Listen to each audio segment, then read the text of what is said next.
Yes. Okay, so we have a new person over here. Just let me introduce you, Dinesh. Dinesh over here. He is just a guest invitee for today's class. So yeah, hi Dinesh. Can you hear me?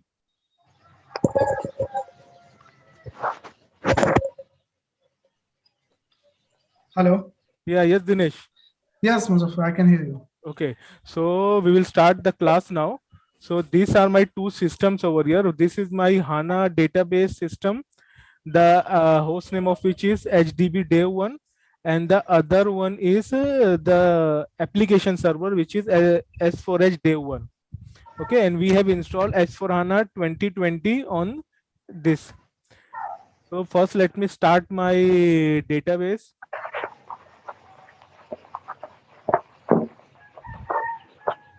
Okay, so this I've logged in with the SID ADM user. Let me start my database.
Okay, so now the database started. Let me start the application server.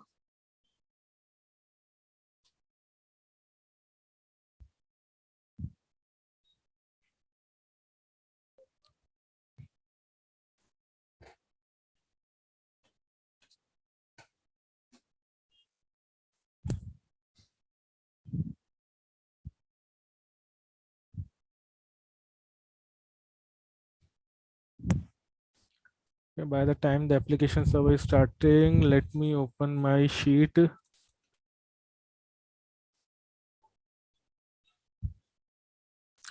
Okay, so this was the sheet. Yes, last time we stopped at the client copy.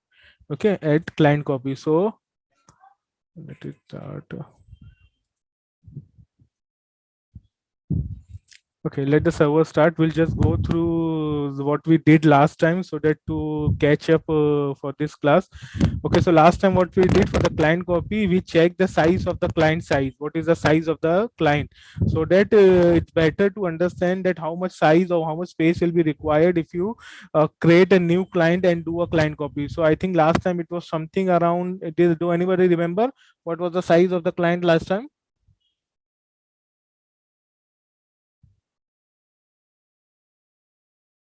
Yes, nobody remember. Around 26 GB, I think. Yes, 2.6 or 2.7, something like that. So somewhere below 3 GB. So the size of the client was below 3 GB. So yeah, so we had enough disk space, so we can start with the client copy. Then the next step was to create a new client. So we went into the T code SCC4.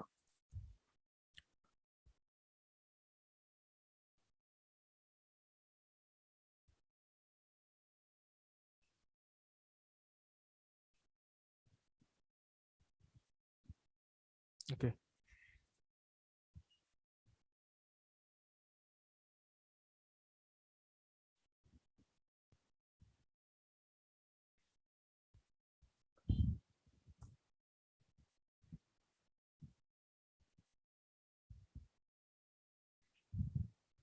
Okay. Sorry, we haven't created the client yet, so we have to change it to 000.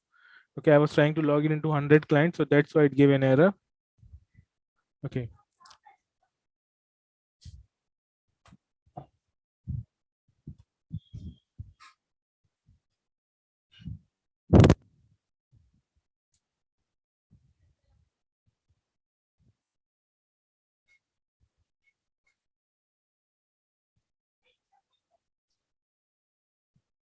Okay, so last time we went into SCC4 and created a new client 100.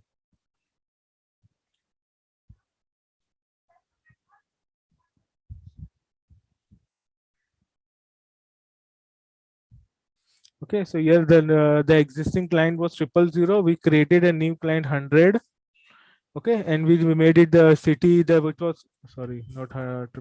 It is,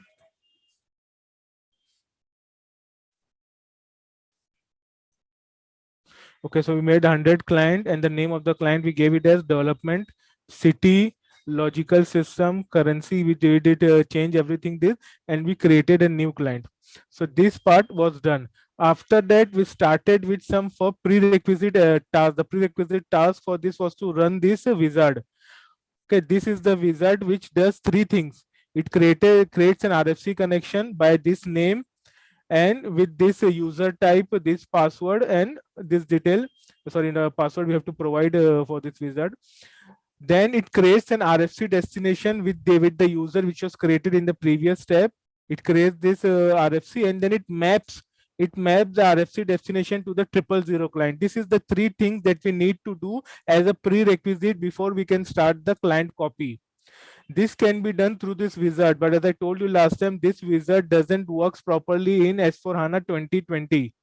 Okay, now I'm going to this initial screen and I'm running this wizard.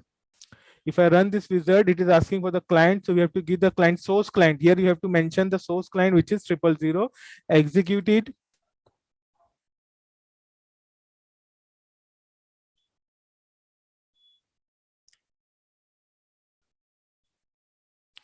Okay, start, continue. Here it is showing what destination, what RFC destination it will be creating. So this is fin btr at s4d clnt00. This is the name of the user. This is the name of that. It is for financial basis. Okay, this is for financial basis tr, and it will for this client s4d client 000. This is continue. Here it is user asking you for the user FinBTR user S4D, and it is asking for the password. It is showing the password optional. Let's see if it create the continue. Okay, see what is saying. At least one profile parameter minimum password. So there is a bug in this wizard. It gives an error for the password. Even if I put a correct password or the acceptable password, it will give an error. So that is the reason we are not using that wizard for doing all these three activity. We will be doing it manually. So first thing what you need to do is that you need to create a user for the RFC connection. So go into the T code SU01.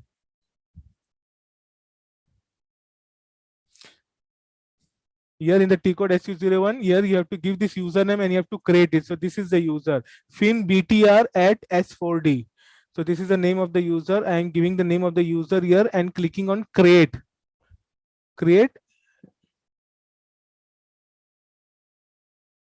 Okay, after clicking on create, now what you have to do, the last name. So this is a compulsory field. The last name is a compulsory field.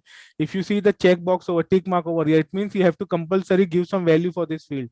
So I'm giving the same name as the username FinBTR at S4D.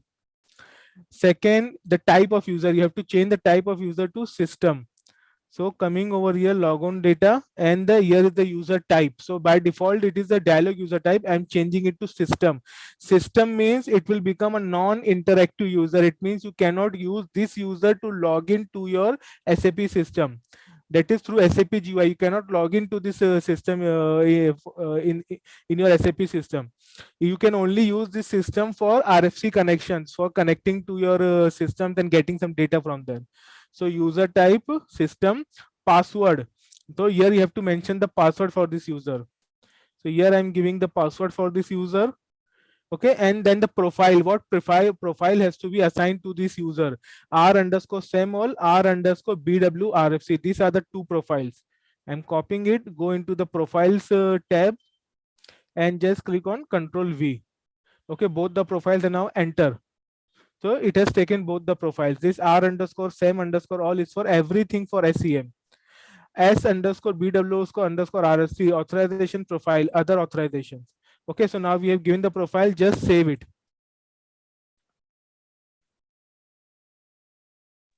Yeah, Musafir, I have a question here. Yes, You Avinay. can SAP give SAP all, right? You can give SAP all also, but it's better to like have all the restrictions in place. See, that is the best practice, or you can say the good practice. Okay. SAP all, you can get SAP all to all the users. That is, but you see, even a non-informed person will also do the same thing. So since if you have Mm-hmm. a better knowledge, if you have better grip on your subject, you know what to give to this user.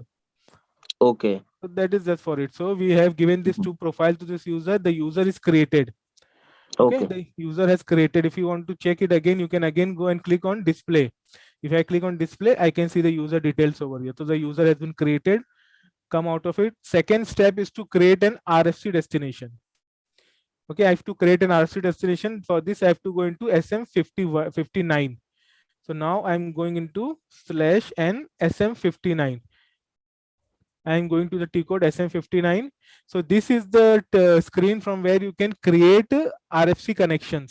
So I will go into ABAP's connection. So I'm creating ABAP connection. ABAP connection means from an application server ABAP to an application server ABAP. This is the type of connection.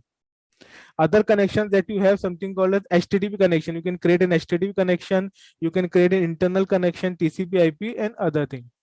So we are coming over here, and then ABAP connections create. So we just select the ABAP connection and click on create. Okay, so it is asking for the name of the RFC destination. So I'm giving the name of the RFC destination as FinBTR@S4D CLNT 000. This is the name of the RFC destination. Connection type. The connection type will be 3. That is it will be an ABAP connection. Connection type 3, RFC connection to ABAP system, and save it. The destination does already exist. Okay, the destination already exists. I think it is because we ran that wizard. So the destination is already existing over here. This is the destination. Okay, FinBTR. This. So let me delete this destination and we'll recreate it again. FinBTR S4D 000. Okay, let me again create the destination. Create. So this will be the FinBTR, the name of the destination. Connection type will be 3. Connection to ABAP system. Okay. So now the destination has been created. First thing, description. FinB_TR generated destination for transport methods. So I'm filling the description over here in description 1. Then technical systems. It is a tab. So here you have to click on the technical. It is already selected. Technical systems tab. Here you have to give the target host. Target host will be the local host only. This is the target host. So I'm giving the target host as this S4H dev.solutrix.in. Then instance number. This is the instance number of this host on which it will connect. Okay, I've given this detail over here. Now you have to go into the logon and security tab. So the next step just after technical settings is the logon and security tab. In the logon and security tab, you have to give this details. Client 000. So you will be connecting to the 000 client. The user, which user you will be using? The FinBTR, the user that you created in the previous step. So I'll be using this user, and this is the password that we had set for this user. So here I'm giving the password. After giving the password, I will click on save. So here I can see the destination has been saved. Now next, what you need to do, you need to test the connection, whether the connection is proper or not, whether it is able to connect to the target system or not. So I will click on utilities, test, and connection test. You can also see there's a shortcut, there's a button over here for the connection test. So you can do the connection test from here also, connection test. So you can see here that the connection test is successful. You can see that it got the result in 6 milliseconds. Okay, so this is successful. Now go back and now just also check for the authorization test, whether the authorization that we have given to this user is okay or not. So here you can also see that the authorization test was also successful. So both these tests are okay, and this RFC destination is proper and correctly created. So here it is. We have done this. Now the destination has been created. Second step also done. Now we are going to the final step of mapping the client with the RFC destination. So you have to map the 000 client with the RFC destination that we have just created. For this, you need to go into this T code, FinB_TR_dest. So now I am going to this executing that T code, FinB_TR_dest. So yeah, the table it is warning you that the table is cross client. Any changes you make here will be reflected in other clients also.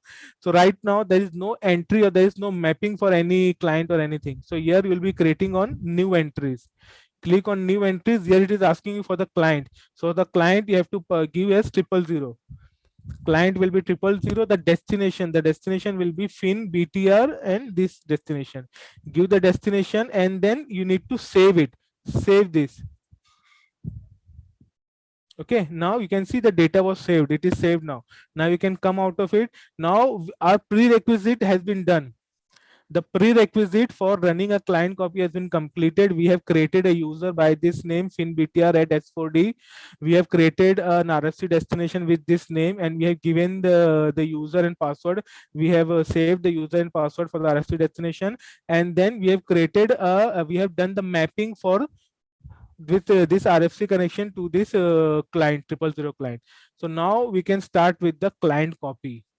Let us start with the client copy. The T code for the client copy, actually the previous T code, old T code was SCCL for local client copy. But now from S4HANA, they have introduced a new T code, which is N, SCCL N for new. So this is a new T code, and this is a very robust and very, you can say fast. It does a client copy very fast, quickly. So let me open this T code SCCLN. So here is the T code. And one more information over here. I think Sadhna, you there? Yes, Muzaffar. Yes, you asked a query about that parameter, the login SAP star no automatic user that. Yes. Okay, so now what happens in that old T code, the SCCL T code? Okay, in the previous thing, what happens when you create the client from 000. Okay, you do all these settings from the 000. Now what you need to do in the SCC, in the old T code, you have to log into the target client. Do you get it? In the old T code, you have to log into the target client, and when you want to log into the target client, so since it's a new client, the password for SAP star will be the default, which is PSS, is in small letter pass. Okay. Okay, but since that parameter is not because no automatic user SAP star, it is the disabled, means you cannot log in with the default password. So now if you try to log in to client 000 with the SAP star user and password pass, it will give you an error.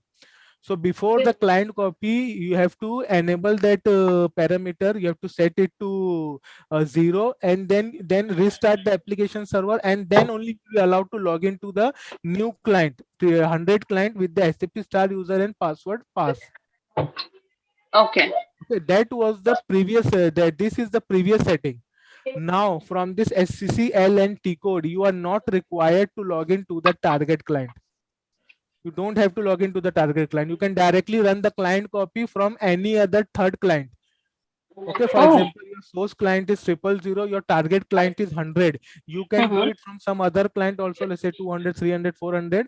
But now what we are doing, we have only two clients. We have only the 000 client, and we have created the 100 client. We don't have any third client. So we will be doing the client copy for this 100 from 000 client.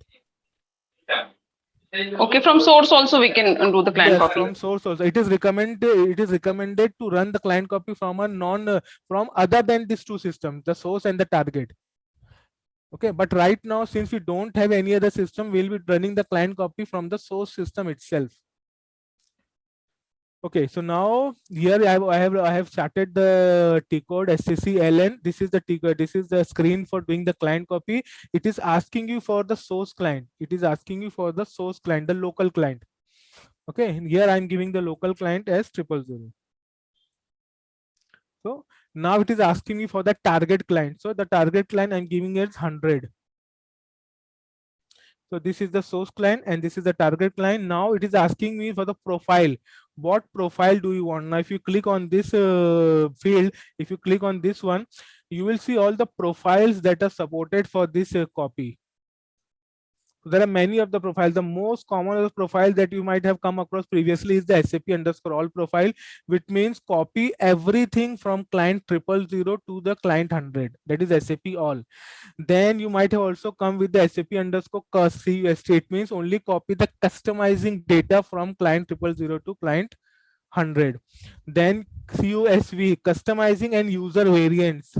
Then customizing without authorization profiles and roles.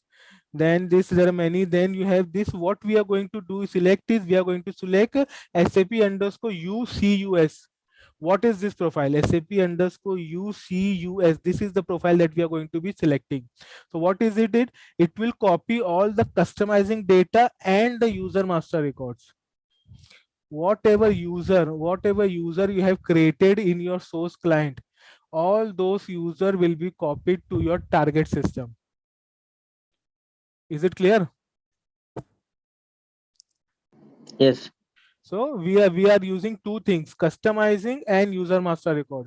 So any of the user that we have created in 000 will automatically be available in client 100 after the system copy. By default, SAP recommends to go with the SAP underscore cust profile, the SAP underscore customizing profile. Okay, then but you can also go for SAP underscore. I am selecting this profile so that I don't have to create again the user SAP star inside my SAP star and the DDIC user again in the target client. So I'm selecting SAP underscore U underscore CUS, SAP underscore U underscore UCUS. So this is the profile that I have selected. Then tolerate failed exit. This is an additional setting that I'm making over here. Tolerate failed exits. Okay, here it is. Tolerate failed exits. This one. Tolerate failed exits. Sometimes what happens due to some bug, there might be some exits or some issue in the client copy. So if you select on this tolerate fail exit, it will tolerate that exit. It means it will not exit. It will not exit from the client copy after any of this error occurs. It means even if the error occurs, it will continue doing the client copy. Okay, so it will tolerate the exits and it will continue with the client copy. So sometimes it happens, many of the cases in case because of some like development, some objects are locked, some objects are not available, or maybe any different thing. Your client copy may exit with giving you error. This and this error, client copy exited. So just to tolerate any fail exit, you give, here it is showing here you are saying it, even if any error occurs, continue with the client copy. Now last one, number of parallel processes. How much parallel processes you want to assign for this client copy? By default it is showing as 4. So here how much, just here you can see, here you can give us 40 also, you can give it 100 also, but it doesn't matter. See, if you give 100, it doesn't mean it will start with the 100 processes. So it depends on your work processes, which work processes your dialog work processes. This depends on your dialog work processes. So in case if you only have 10 dialog work process and you're giving 100 value over here, so it doesn't mean that it will start 100 dialog work processes. So it will only use the 80% of your available dialog work processes. Okay, 80%. So for example, if I give 10 over here, it will only use 8 of my dialog work processes and it will leave the 2 dialog work processes for other users to log in. So here I have 25 dialog work process. So I will give here as 25 only. It will take it on its own. It will take the work processes. It will take the work process on its own. So here I have given all the values for my client copy. Now I will just start with direct execution. Start with direct execution. Once you click on direct execution, it will start doing the client copy, but it will not give you any update or no progress, nothing anywhere on the screen. So what you need to do over here is that you need to go into SCC3 for monitoring the local client copy. So I'm going into SCC3. I'm creating a new GUI window, and here I am running SCC3. So this is a screen from where I can monitor my, see it is showing the active processes. The active process total is a 6 process, this one. So you can click on refresh from time to time and you can see the progress. So you see, you can see the what is it is doing right now. It is under the under the heading of processing status. So right now it is in analysis state. It is doing the analysis for your local client copy. So you can just from periodically you can click on refresh and you can see what exactly is happening. You can also see the change in the runtime. So till now it has completed 49 seconds. 49 seconds it is in the analysis state. Again I click on refresh. See, you can see over here it has completed 63 seconds. The previous value was 43, now it has changed to 63, and still it is in the analysis state. So you can just click on refresh to see how are the progress of it. Again, runtime 77 seconds. Mustafa, I have a question here. Yes. Like in remote client copy also we can do the same thing, or like it is having like previous what we doing the same thing we need to do See, here also. in the remote client copy, this is the step for your remote client copy. Okay, you are covering that one also, right? Okay, no No, issue. we will not be covering the practical, because see, for covering the practical, I need two systems. Okay, no, like it is Ah, also like same thing, right? same, everything is same. Okay, and if you already have created the FinB user, FinBTR user, and you have created Hmm. the RFC destination, and you have created the mapping, so then no need to do it again. Hmm. Okay, no need to do it again. But see, if this is your remote client copy again. Okay. So I think the remote client copy will not be doing it from the client 000 of any other client. Yes. You No. get my It is point? from, yeah, Client yeah, triple correct. zero will be only for your local client copy. Local Source client system. copy. So for for maybe I think now I've created a client 100. You will create a new system, quality system, where you will have a client say 300. So on that 300 client, you will run a client copy from the source 100 of your development system. So I Okay. don't think in that case you will need that for creating that mapping and everything, because it's only required for 000 client. So you can directly start from this step. You can go into SCC9. Oh, sorry, not from this step. You can start with the creating of the this one new client. New Create the client. new client 300 in the new system, and from there you can run this client copy, and you can run this SCC9, and you can run the client copy. Okay, no need to mapping right there. No need for mapping over here other than client 000. Okay. So Okay. I'm doing it over here now. Okay, so we were in the monitoring state. Okay, so I have started the client copy. This step is done. Now the monitoring state is in process. We are monitoring the client copy. Okay, so now if you see over here, the last, if you see, it has completed 83 seconds. The last analysis state, it completed successfully. Now currently it is in the state of finalizing pre-processing.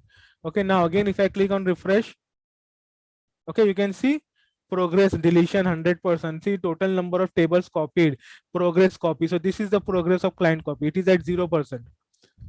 Okay, number of active processes of copy, 9 active processes. So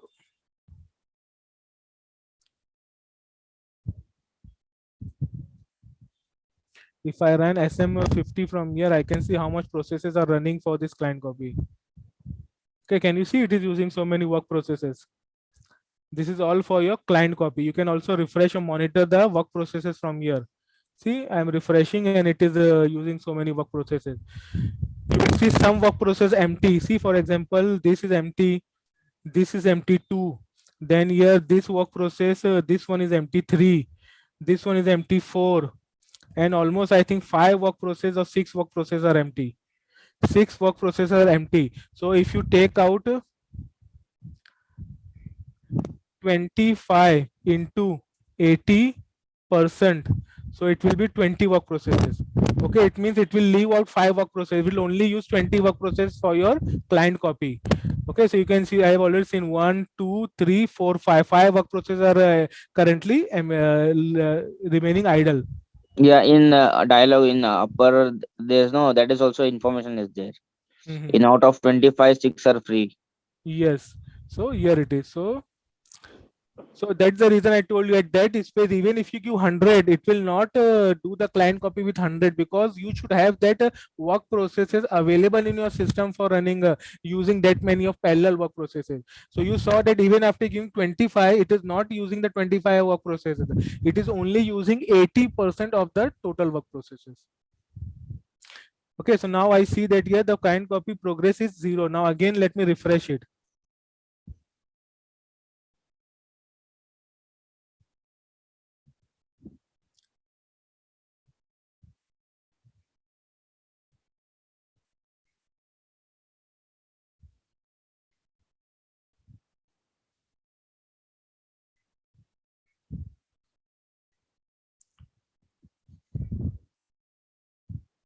Just still refreshing.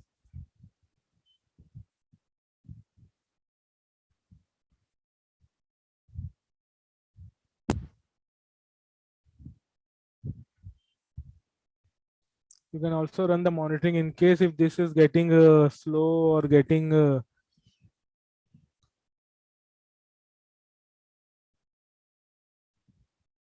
You can also monitor it from your dpmon.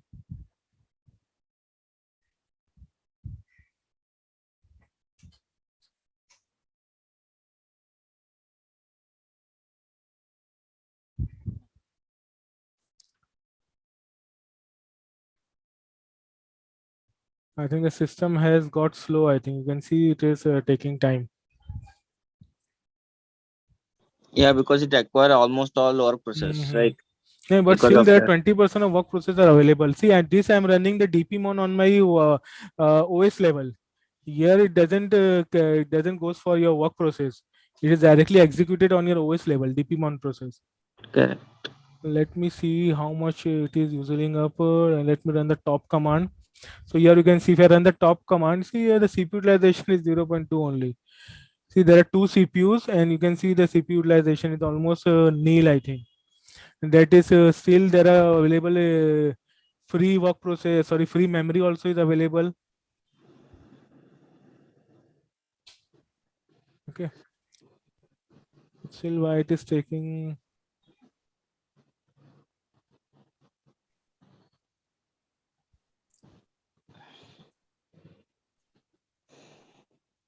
Let me again cancel it. Let me again try to run a dpmon. Okay. Still no, it is not able to run it. Let me check the processes from my operating system top command. Okay, so here also there is 4.6% utilization. Okay, you can see that it has almost I think 31 GB of free memory. Okay, free memory is around 30 GB something. This is my application server. Here also the memory is the free memory is around 138 MB. Don't go for this value. See, actually here 8 GB of memory is used in buffers and caches. So this is just a temporary use for your memory. In case if the operating system needs memory, it will clear out the buffers and caches which is no longer required. So again, it's everything is going into zero only. Then why I think this application process is stuck over here.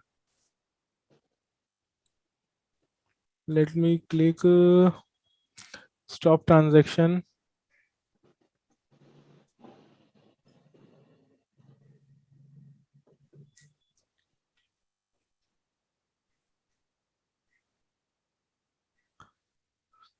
Actually, lately, I think maybe in the last couple of months, I have just facing some issue with the performance of your Azure VM. Earlier, it was very fast and very good, but now I don't know what is it. It's giving some issues in the performance tab. See, there is no CPU utilization. See, there is nothing CPU. Here in the application server also, the CPU utilization is negligible. And even the memory, we have free memory also. But again, it is, I don't know what is happening. It is getting not responding. Let me check. No, okay, let me. These are the work processes. These are active. These are the work process which are running. W0, W1, W3. So it's running, but it has hanged up the system.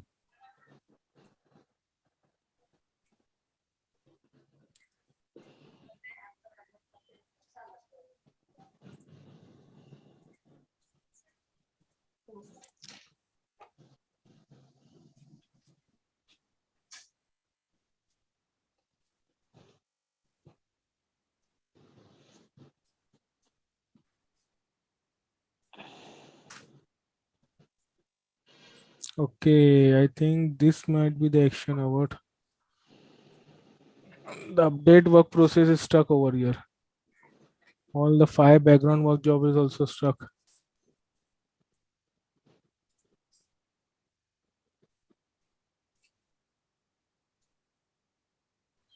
There is no response from the system.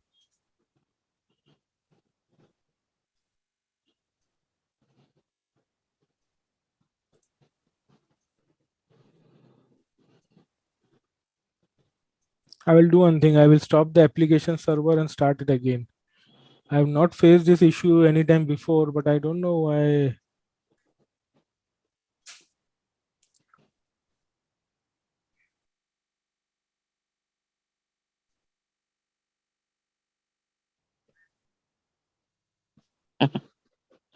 It is not even restarting the system also. This is stuck. Yeah, it is totally hang. It's some issue with from the Azure, the cloud side. Okay. Because it is nothing. It has become so. If you see the top command, it is still showing as Yeah, like it is not underreplied. showing like nothing The is system there. is not, but there is something with this. Maybe the disk, the storage, maybe something to do with the storage, or maybe the network side, network from Azure, Azure cloud side. Mm-hmm. See, I'm running this stop command. It is stuck over here.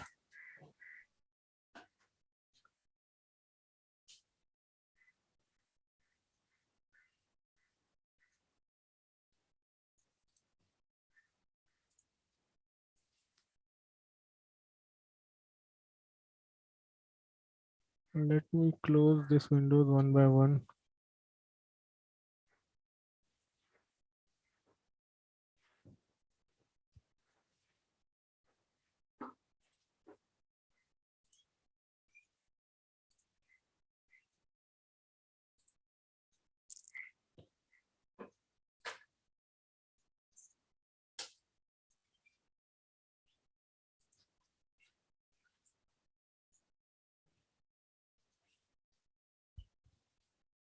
Okay, so it's stopped now.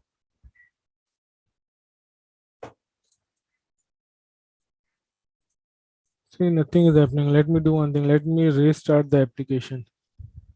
Let me restart the whole VM.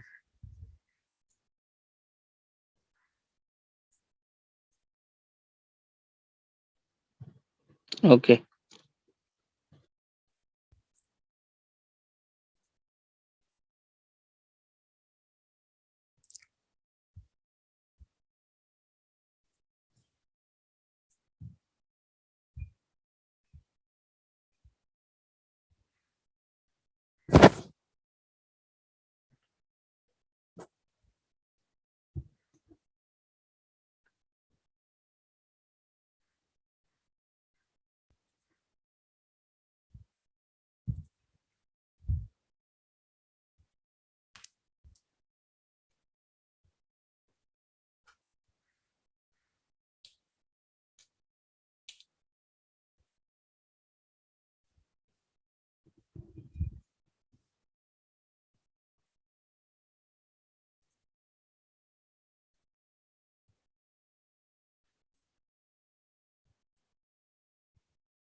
Okay, it's connected now.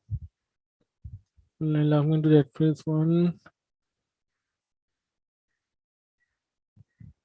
Okay, database is connected. Now let me start the application server.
Okay, the application server has started over here. Let me check.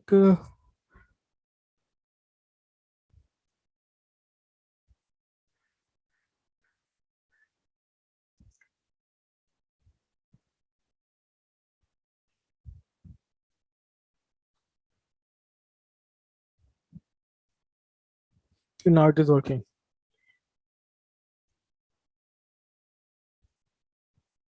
Okay, all this work process are also free.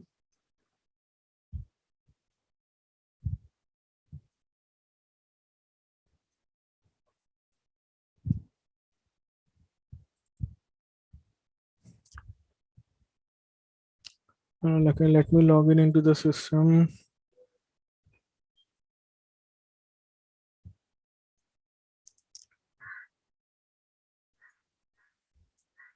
And one more thing I need to ask Musaf is, Yes, Savina. like in normally client copy will schedule it is as a background, right? Come again. We need to schedule the this one client copy like process in background, right? In background. Why? Yeah. No, because like sometimes like it will taking too much dialog process, then it will be hang or like something will happens, right? It's up to you. Just You can do that. But normally, yes, I think it's up to you. okay. Because I faced sometimes, okay, now whenever Mm-hmm. we need to running in the dialog process, no, Mm-hmm. the total system is will be hanged. Okay. After some time, it is like what you call just exit the full application or plan Okay. the client copy got failed. Okay, 2 3 times. Mm-hmm. Now After what that, is we just this? scheduled in background. Okay. Uh-huh. Yeah, but it takes some time, but it finished it. Now it is not logging into the client 000. What is this issue? Let me try to log in over here.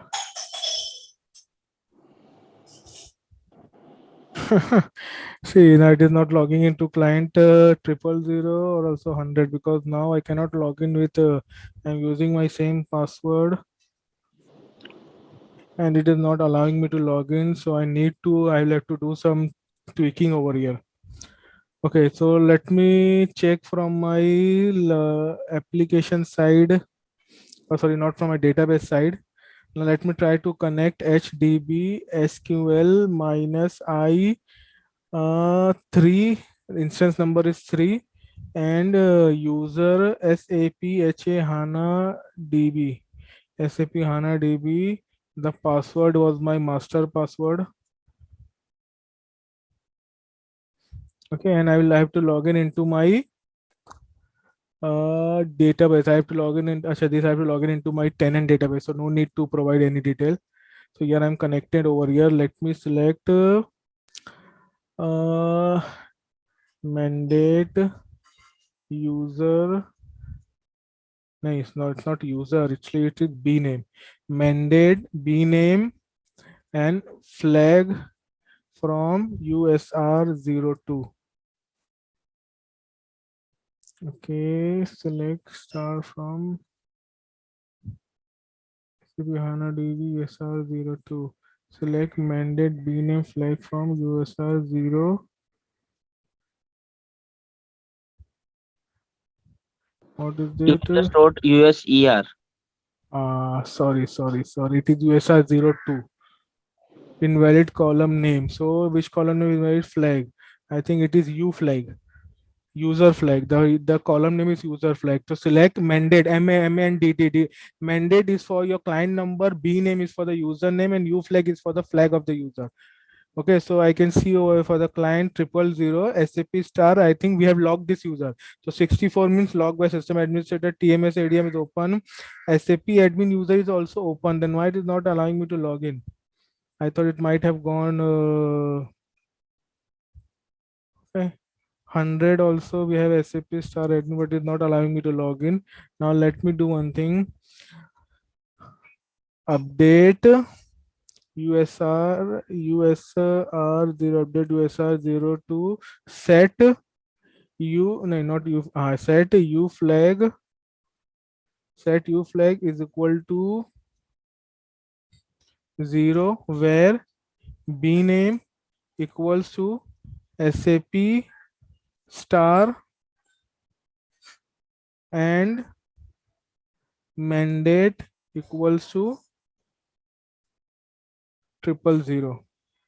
So here it is. So what I'm doing over here is one row affected. Now if you run the last command, so here you can see that the SAP star user for client 100 is 0 now, should be 0 now. It is not showing over here. It is SAP star user is client 0. Okay. But why the DDIC has again returned? Okay, this is okay. Okay, so now let me try to log in with the SAP star user of client 000. SAP star. Yeah, I was able to log in with SAP star US SU01.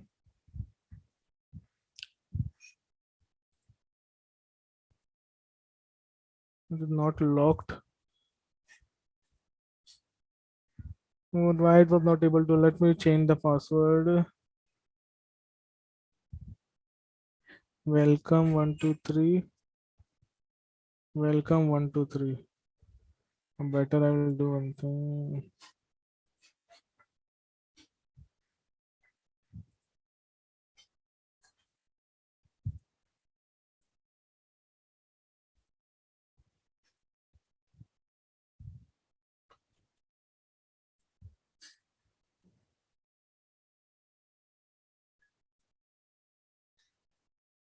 SAP admin client 000.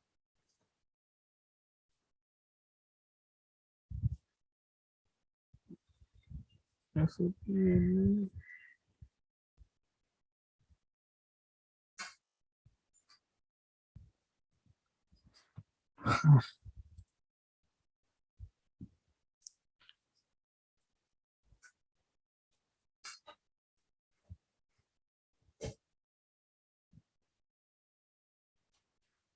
Create SAP admin.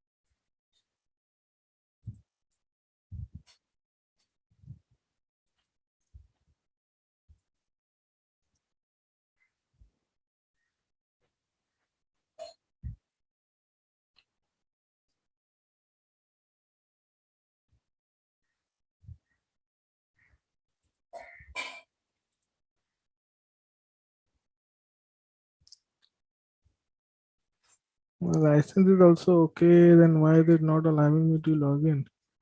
Client 000 SAP admin.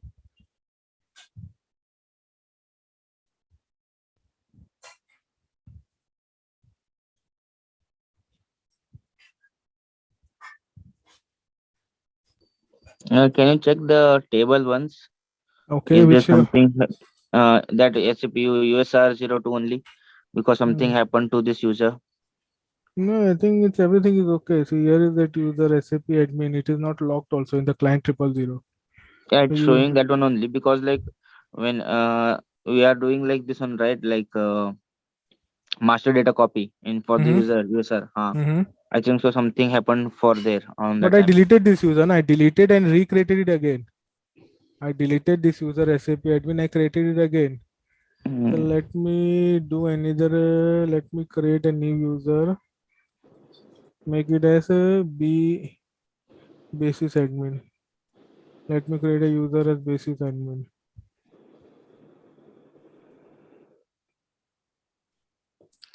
Logon data. Here I'm giving the password.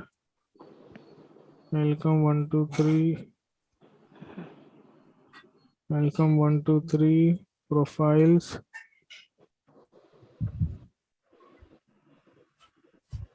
SAP all.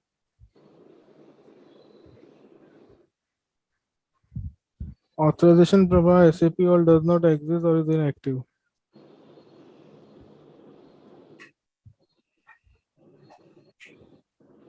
I think it is Try. because of this one. I think. Let Hmm. me do one thing. No.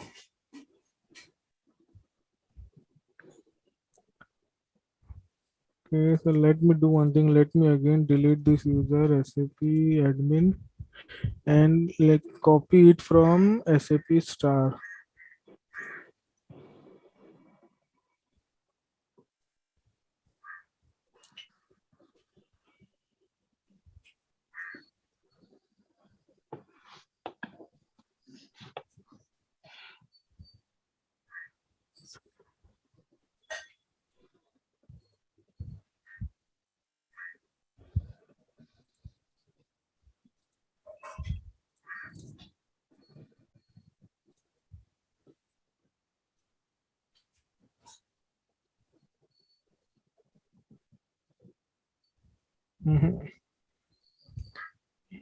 It is, sorry.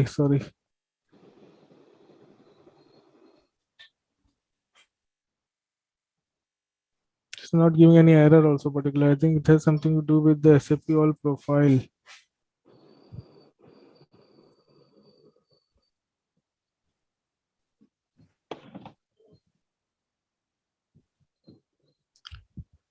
Check for the profile.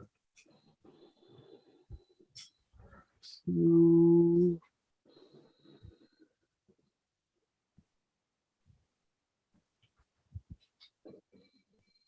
observation default values over the T code for the profiles also.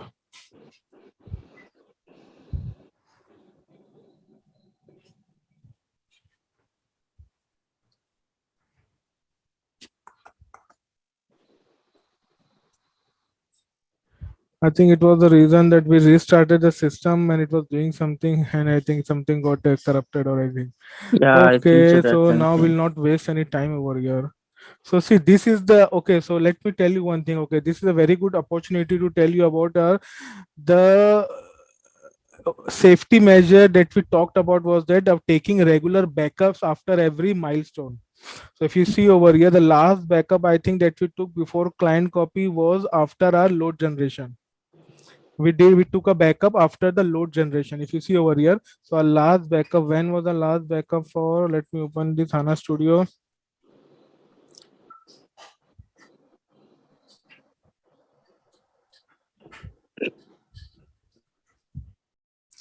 I think it's a very good opportunity that you came across this scenario. So you can see now that see nothing is now in picture place.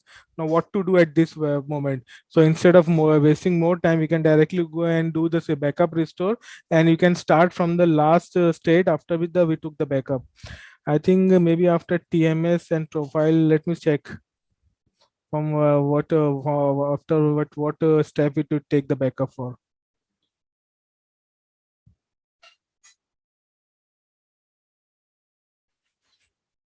Okay, so let's go into this backup catalog systems instance DB. So our last backup was for June 11. Okay, and sorry, so our Delta backups. So the last Delta backup was on 18th of June. Okay, for our last class, and it was on at what time? Incremental backup. The backup was for 11:29 p.m. Okay, sorry, 8 hours 11 p.m. 8 hours and 11 p.m. So what I'm going to do is there I'm going to right click backup, no, not backup, sorry, right click on this one, right click backup and recovery, recover system, recover tenant database. So I'm going to recover my tenant database. Okay, this is the tenant database H4D. Next, recover database to its most recent state. Okay, recover the database to the following point in time because there was a specific backup. So you can do, I can recover the database to a following point in time. So which point in time I want it? I want it for date 18th. 18. So I want till the date of 18th of apply 18th of June 2022 time. So what time till what time we have the backup? 8:11. So let me give it till like say 9 a.m. So I'm giving the time as 9 a.m. India Standard Time system this, and I will click on next. Next is search for the backup. It will search for the backup. We are in that location. Offline database must be offline. Okay. Now it is going to first stop the database. It is stopping the tenant database. If you want to see, you can check it from here. Yeah, but we need to stop the application, no? Yes, it's no issue with that. Even the application is started, the users which are connected that they will face issues, but it is not like the backup will be restored. You can see that the tenant database is getting stopped. Stop It is there. stopping the tenant database. Okay, so once the tenant database stops, it will start with the recovery process.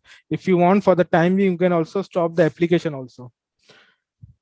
You can also stop the application, though it even if the application is started, the users will not be able to connect. They will get an RABX error, RABX error, because the system is not able to connect to the database. Other than that, there will be no issues with that. Yeah, Muzaffar bhai. Yes. Yeah, hi, Kamar here. Yes, Kamar. Muzaffar bhai, when we will do incremental backup, suppose there are 3 to 4 backups, okay? So we need to recover all those backups, right? For the point in time recovery, right? See, here, no, here in the HANA database, it is not required to manually recover each and every incremental backup. Okay. Okay, what I've given a point in time recovery. Okay, I checked in my backup. I saw that I have an incremental backup for the 18th of June for 8:11 a.m. Sorry, Okay. 8:11 p.m. I think yes. Okay, so I did a mistake over here, but I can see the backup over here for 20. I see I cannot see the backup for 18 because I made a mistake in the timing. I selected 9 a.m. and the backup I had was for 8:11 p.m. So see, it is not showing me the backup of over here for 18th of June. Okay, so here I need to go back again back.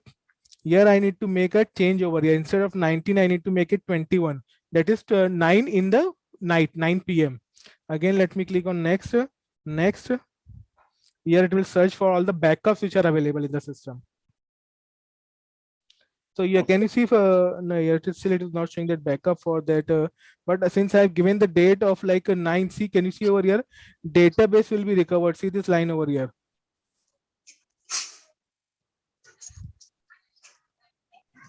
Database will be recovered 18th of June in the till the 9 p.m.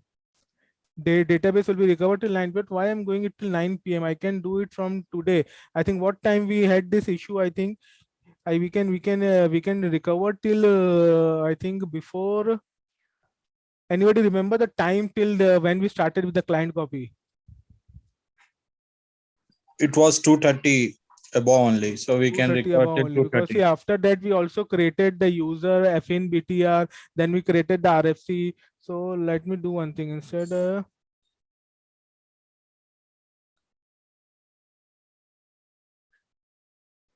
I'll do one thing. I will, instead of this time, I will select today's date. What is today's date? 25th. I'll try to recover my database till today 2:30 p.m. 2:30, that is 2 o'clock. Let me recover it till 2 o'clock. This 2 or maybe like 2:30 something.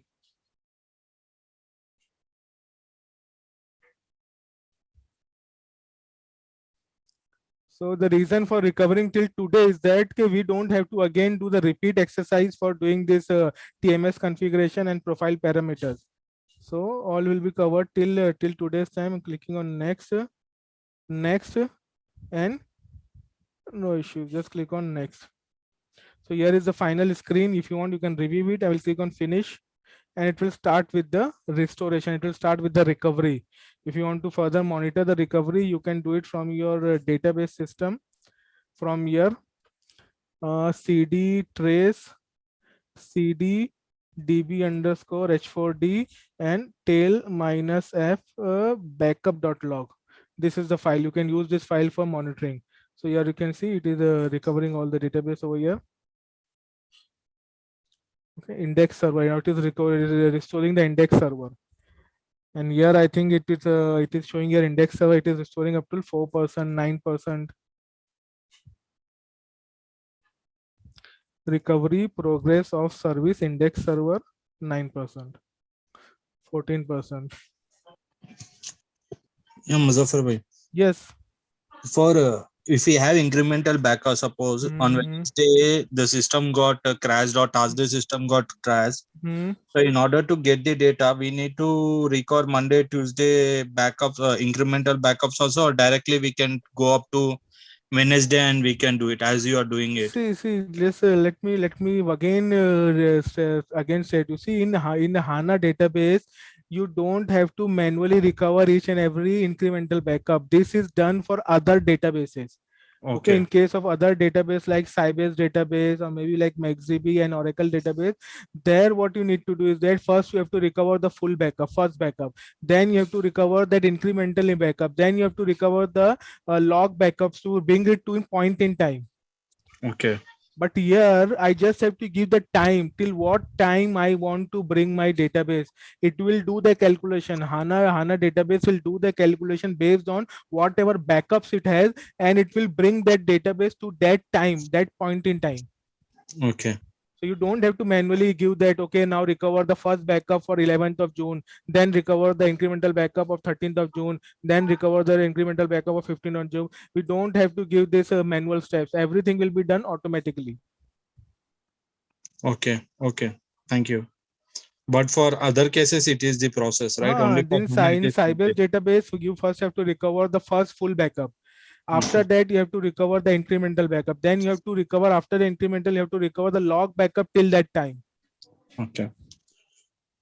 For differential, for that backup, we don't need only a full backup, and the backup which was the previous date we have to recover, right? No, I can't get your query. What? For when if you are taking a differential backup. See, again, here also, that also you don't have to see. The HANA database will do its own calculation. You just have to give the time. I want the backup to be recovered till 9 o'clock for this date. Okay, for example, 24th June, 9 o'clock, 9 a.m. or 9 p.m. You just have to give the time. Whatever, it will do its own calculation. Whatever backup it will get to bring the system to as near as possible to that recovery time. Okay. I'm not. I'm just discussing about other database. Okay. For other database, we have to do that process, right? Full backup and the last differential backup. Yes, you have to Yeah. do that. One thing I need to tell in this case, okay, whenever you recover. Hello, Saminai. Hello. Separate for other. Yes, Saminai, we lost your voice. Okay. Come again? Now? Yeah, yes, now it's audible. Whenever we need to like full backup we restored, right? It will ask the files. Okay, now though on that time we need to provide the files, whichever that they ask, not entire thing. Okay, because we restore like in HANA, this one Oracle and Sybase. Okay, restore 2-3 times. It will asking like only like 5 to 6 files. Okay. After the this one full backup. Okay. Those things will be there, but just we need to keep in mind whatever files it need to ask, no, those files we need to provide it. Okay. That's it. Yes, that is it.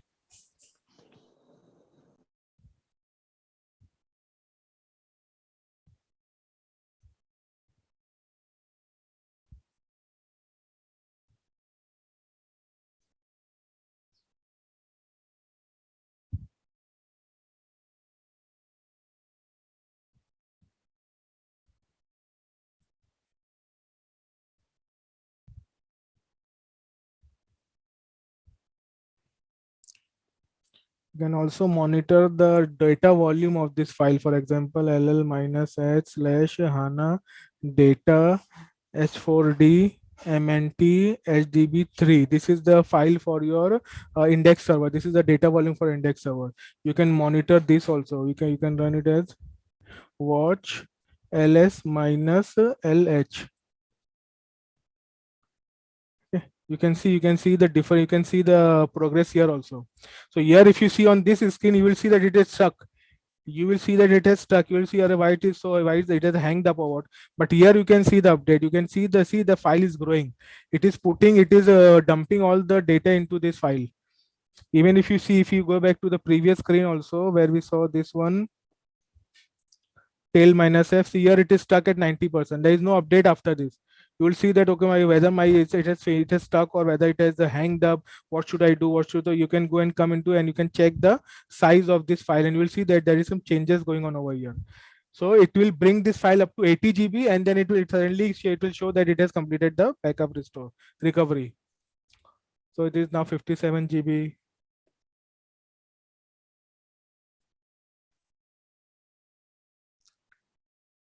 So just for your information, the data volume underscore under this location, HANA data SID MNT 0001 HDB 003. This is the file for your index server, data volume for your index server. This contains all your application data, everything. All your application data is stored in this data volume. 71 GB. 72. Yeah, there is no progress.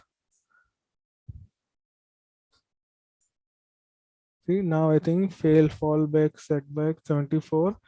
See, now you can see the progress over here, 76, 77.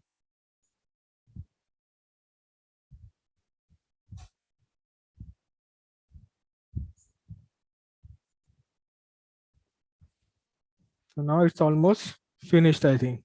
Okay, it is still loading. 77, 78. This will come up to 81 and then it will finish up.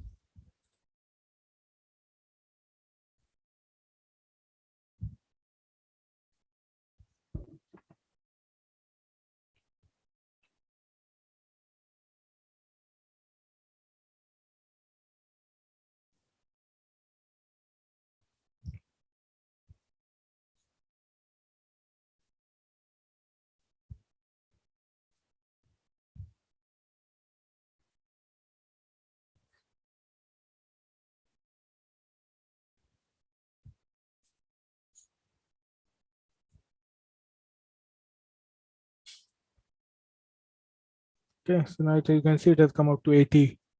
I think 81, it has to come up till 81.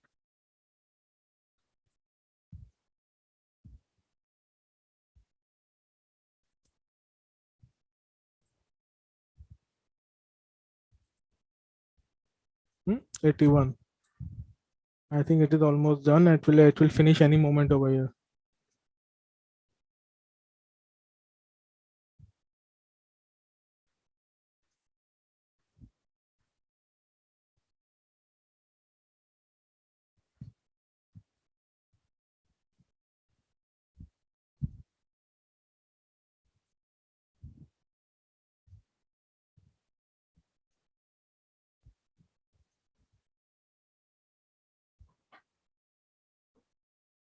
Okay, so it has finished the recovery. It will now restart all these databases.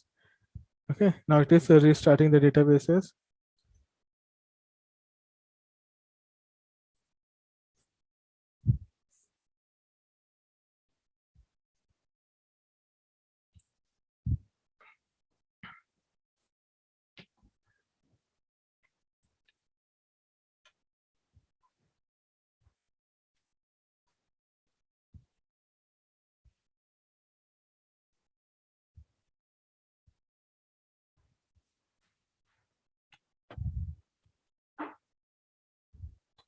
Now if you go and if you check for the database, it will now start the tenant database.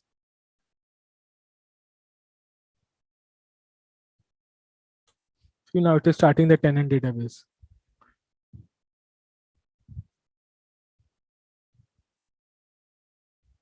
Okay, now everything is started. I think the database backup is finished. Can you see? The backup restore is completed. Now close it. Now let me start the application server.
Okay, so my database, my application has started. Let me log into my application. Okay, I will log in into client 000 SAP admin. Okay, now you can see I'm able to log into my application. Yeah. So let me see till where it has restored. So the last thing that we did was, let me start from the client, whether it is the client exists or not.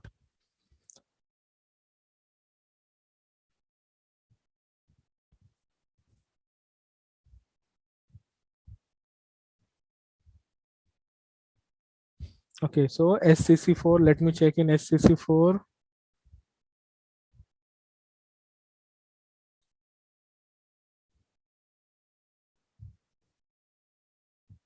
Okay, so you can see that the client exists. So this setting before everything, this is here before the client creation. Let me check after the client creation about this user, whether this user exists or not, which I think won't exist. I think SU01. Okay, so for this user FinBTR SD. Okay, so you can see over here the user, this does not exist. So it means it has restored till 2:30 p.m. this afternoon. So I have to again create the user, create the RFC, and again I have to do the mapping, and then we'll start the client copy, restart the client copy. Okay. So now let me go into SU. I have already in SU01 FinBTR SD. Now create this user, system user, password.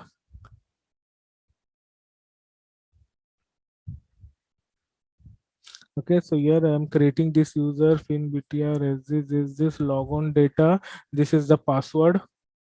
Okay, after giving the password, system user, here you have to give the system user. Okay, system user, the password, and these are the two profiles.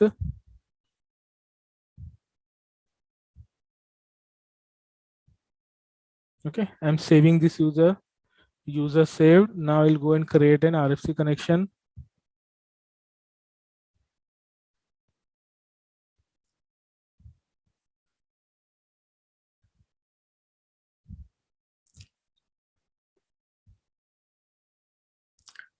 /n SM59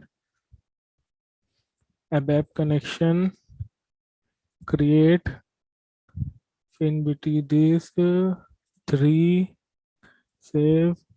Okay, generation does already exist. Okay, it was because of this wizard which we ran last time also, because the last class also we executed that wizard. Do you want to delete the destination? Yes.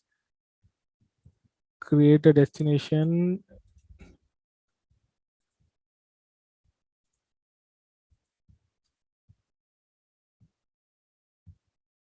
Okay, here in the description. Okay, let me put in the description. Okay, technical settings, target host, instance number 01, then logon and security. Client will be 000 client. This is the user.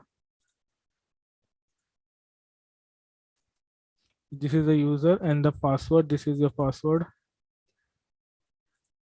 And save the destination, save the RFC connection. Saved. Now run the connection test. Connection test successful. You can run the authorization test. Authorization test also successful. Now last thing remaining is to do the mapping.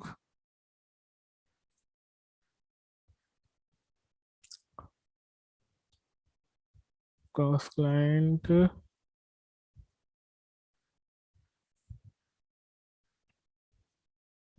New entries. Client 000, destination this, save it. The mapping is also done. Now we have to start with the local client copy. So now we will run sccln. Okay, the source client copy 000, target client 100. This one is ucus, tolerate failed exits, and this will be 25. And start with the direct execution. So I'm directly executing it.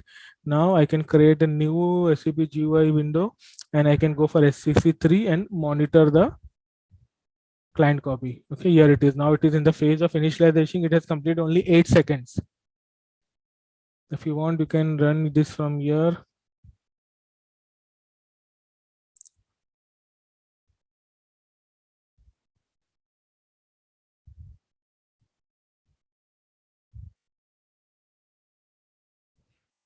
ML. So here you can see all the process. Still, it is like in the initial stage only. You cannot see all this process starting up. Let me see if I can start it, connect, remove copy. No, I cannot start it from here. Okay, it's completed 51 seconds. It's still in the analysis phase. Let me check if I can leave GUI window and I can check SM50. It is still, it has started this dialog which is on internal.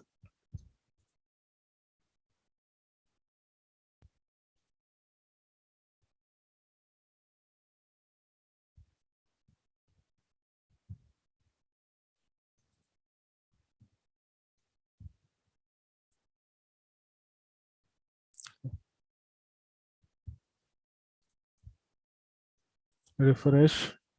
94 runtime, 94 seconds. Still in the analysis. Normally this client copy takes around 10 minutes. It will complete around 10 minutes. In the previous old T-code SCCL, it takes more than 1 hour, somewhere around 1 hour for doing the client copy. Okay, so now the analysis was successful. It took 117 seconds, and now it has gone into the finalized pre-processing. Okay, so see, saw over here that the system became unusable because of some issue, and how we saved that time instead of going again back and reinstalling of all those applications server, we just restored the last backup or a point in time recovery before the issue occurred in the system, and we were able to bring up the system to the last working situation. Okay, here you can see, here I think last time it got stuck over here. So total number of tables it has to copy 62,141. Okay, the deletion, this is for the percentage of deletion. Total number of tables deletion 110,777. It has completed 10% of deletion. 13% of deletion.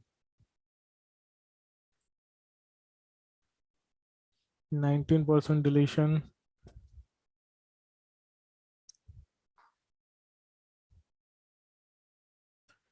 37% deletion.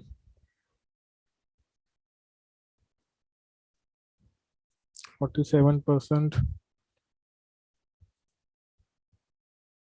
62.66%.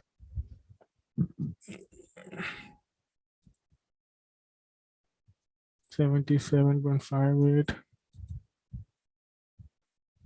90%. Oh, 100%. It has completed 100% of the deletion phase. Now it will start with the copy phase. Now this figure will keep on increasing. Runtime 235 seconds. 0.01%.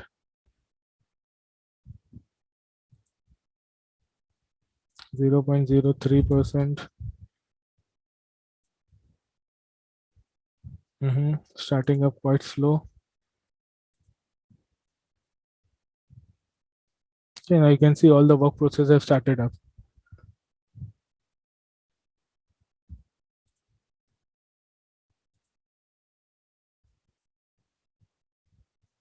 5%.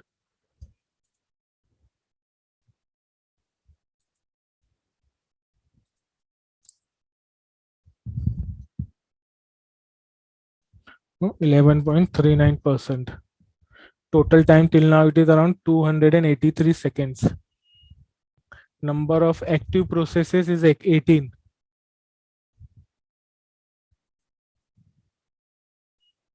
22%. And everything you can see is now in green.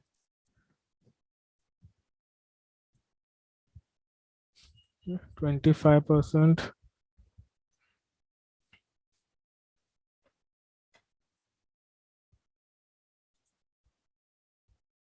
Okay, you can see 58%.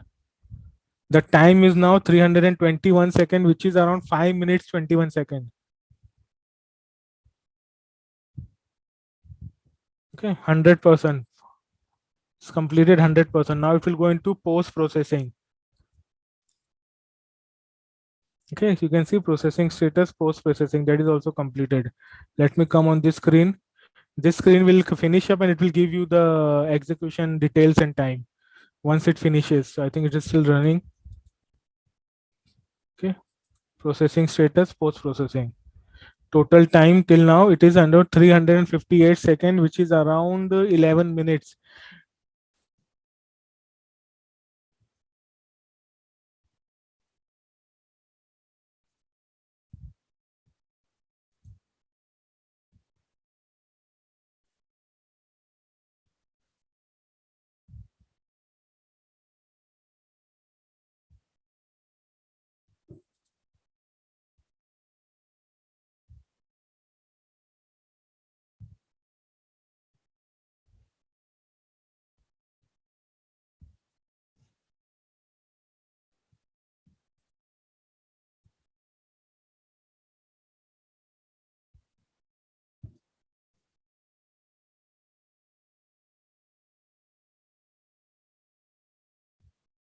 Okay, you can see it's almost finished.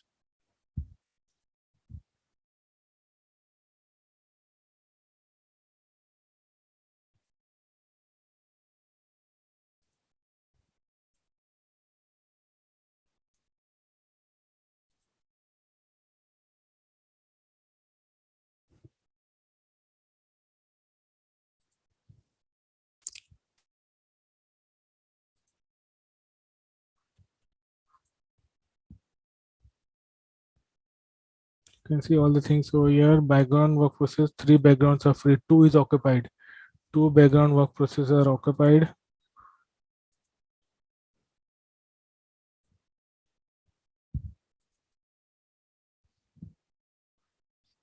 Time taken 463 seconds.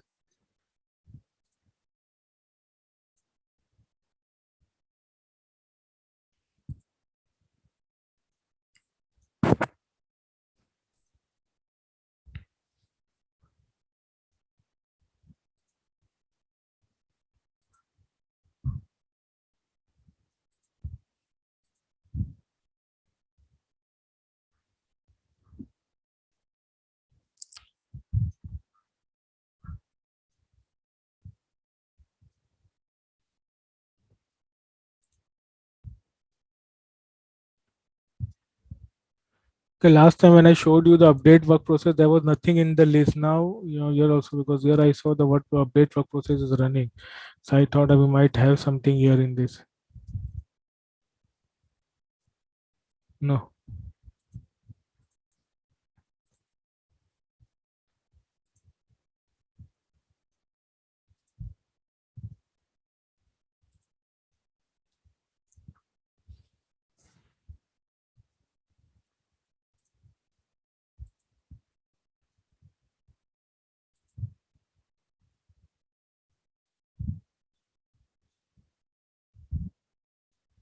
Client overview, client 000, timeline, local copy.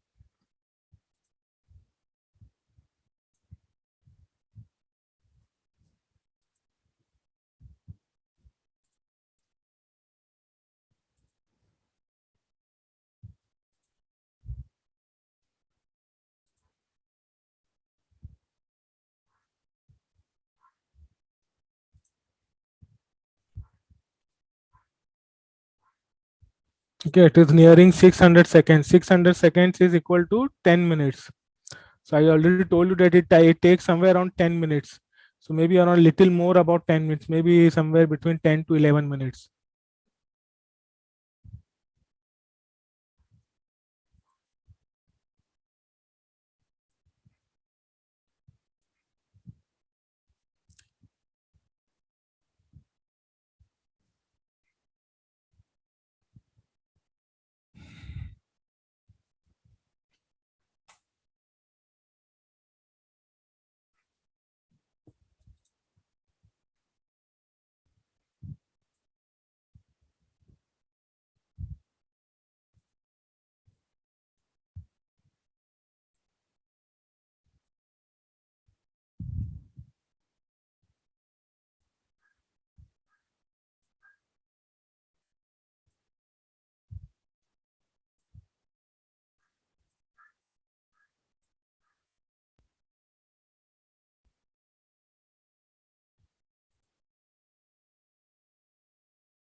Okay, can you see over there? It has completed just nearing 11 minutes.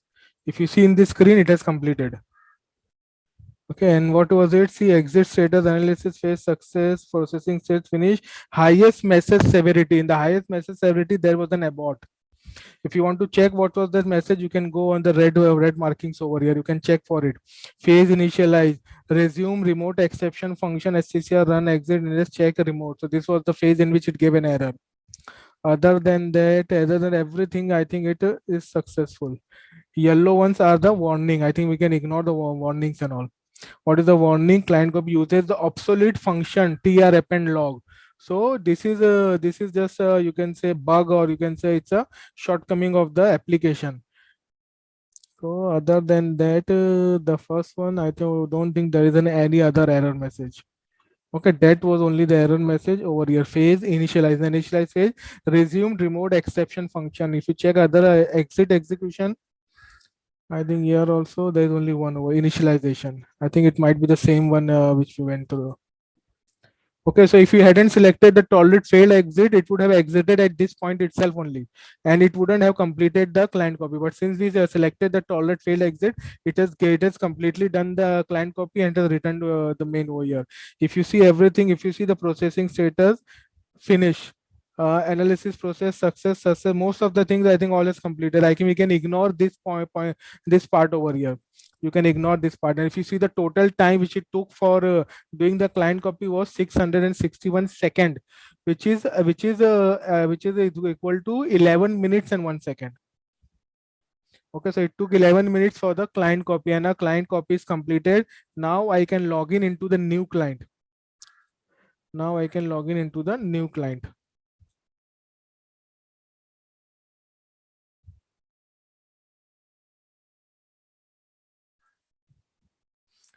Now let me log in into a new client. Now you can see the default client for login is 100. I will give the client as SAP admin, and again I will use the same password as for my 000 client, because we have copied the customizing as well as the user master record. So here I'm doing it, and here you can see that I was able to log into my client 100. Okay, is it clear with everyone?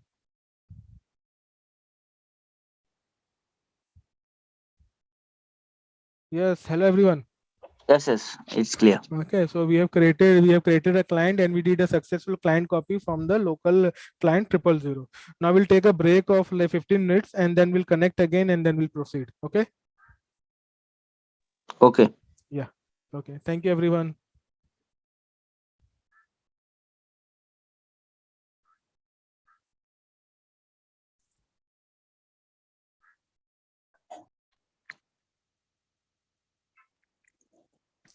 Okay, so what we did till now was that we created a client, and we did the client copy successfully, and the client copy was successful. Okay, now the second part comes as a remote client copy. We won't be able to take this topic because we need two systems for this, for remote client copy. So, but the steps are here. The steps will be same as which is shown over here. First, you need to go into SM59. You have to create an RFC. Okay, you have to create a RFC. Just a minute.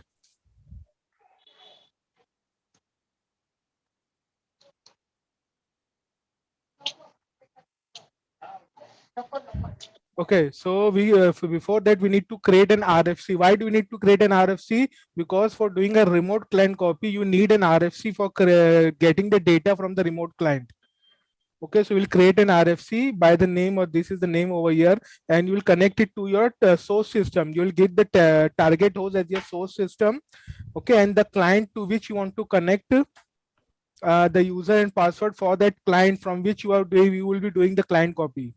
After creating that RFC, then you have to do the SCC9N, and here you have to mention that RFC from which you will be getting the data, copying the data from the source system. Okay, and after doing this client copy, it will start the client copy, and your remote client copy will be successful. Is it clear? Any doubt on this?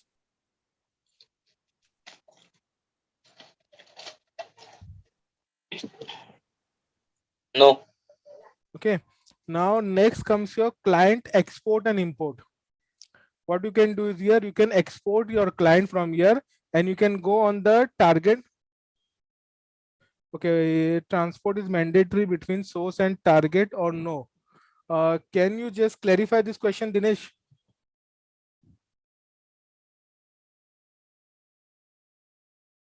That STMS is mandatory? Yes, Between- yes. Since you are doing an export and import, it will be done through your TMS. Okay. Okay, so that is the reason STMS has to be configured before this.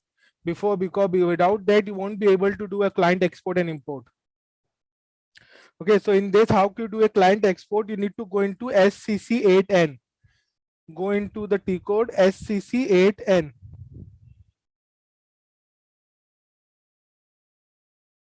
So here I'm going into the T code SCC8N. Oh, here what you have to mention, you have to give the target client transport request target for which system you want to export this. So what is your target system? Select the target system from here. So you have S4D, S4P, S4Q. So maybe for the next system, that is S4Q, you select the next system and this client will be exported for this system, your quality system. I've collected it as S4Q. Here also I need to mention it as S4 quality. Source client. So what will be your source client for it? So you can check it from here. So you only have two clients over here, client 000 and client 100. So let me export my 100 client. So here also you need to export your 100 client. AS client S4Q is equal to AS client. So I'm exporting my 100 client. So here I'm exporting my 100 client. Then profile, what profile you want. So again, I'm selecting the same profile, SAP _ you customizing and user.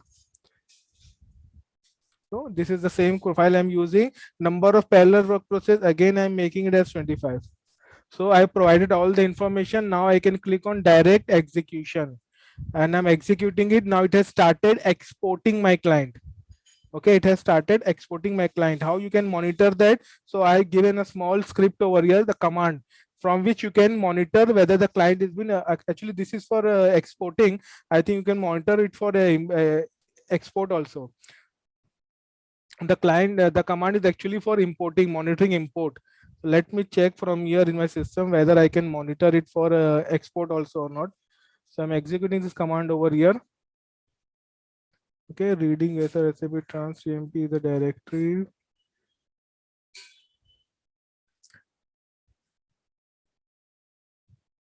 SAP logs transport.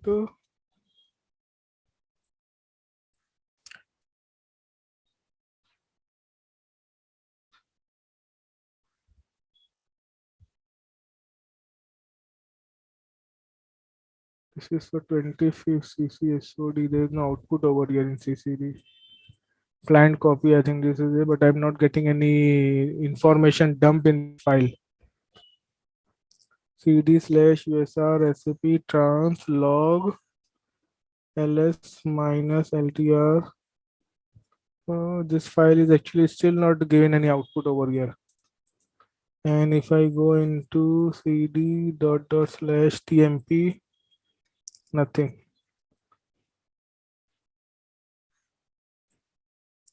Okay, so it has started the export, but I still cannot see any detail. I think like if you want to check the details, you can go into new GUI window, go into export logs ST, go into STMS. Here, go for S4Q. No.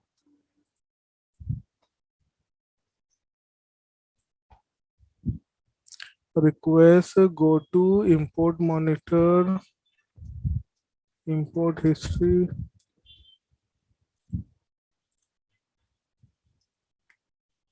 SCC3. Let me go into SCC3. Okay, can you see over here? Can you see the details over here? This is for your export, client export. We have to monitor it from client export only. Analysis success. Now it is in the export data phase. How much it has exported right now? 0. How much time it has taken? Almost 140 second, 47 second. That is, I think, 2.5 minutes. Okay, it is still in the star phase only. I think this might take some time because it is dumping file on your disk. Monitor client copy. We can have the same over here. Export and import.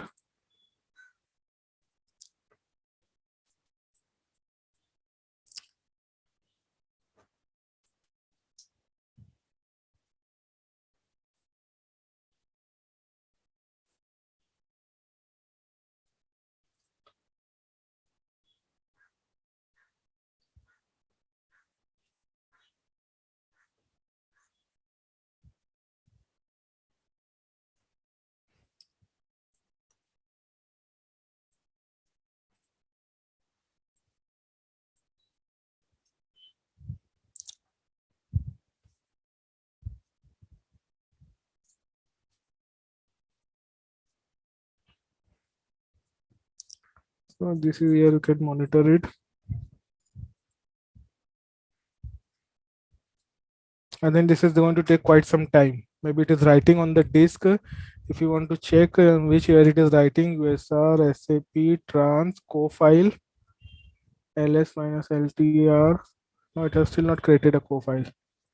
cd / data.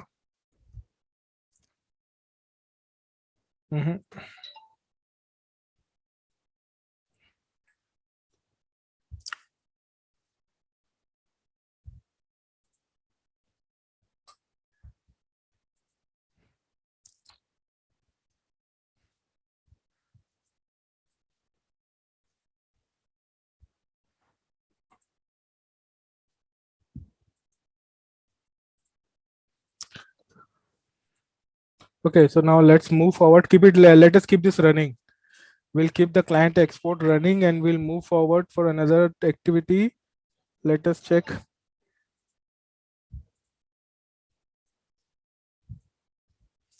Okay, so here it is. We will keep this running and we'll monitor it.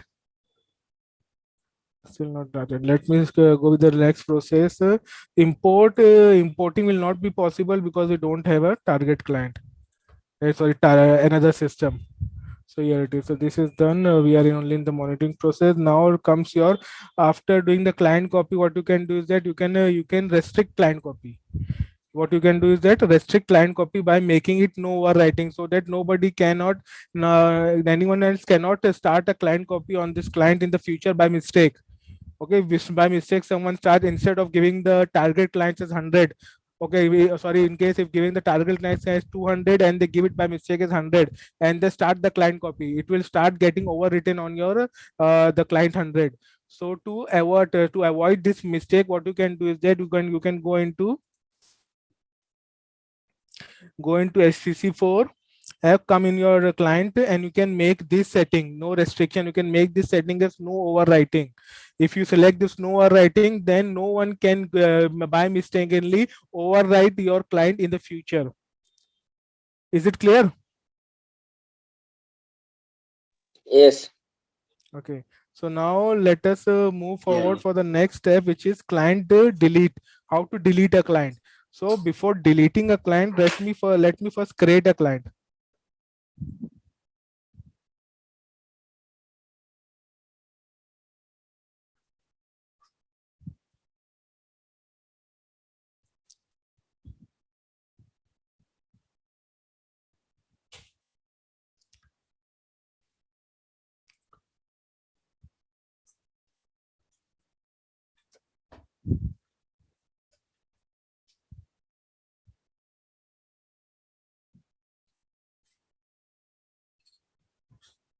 Okay, so let us first create a client. I will be creating a new client by the name as 200. Let me create a new client. So again, I'm going into SCC4. Going to SCC4, read write, make it read write. Sorry, make it in the change mode, new entries, and here I will create a new client by the name as 200. 200. The name of this client will be test because I'm going to delete this client. So test, again the city, make it Mumbai, currency in India.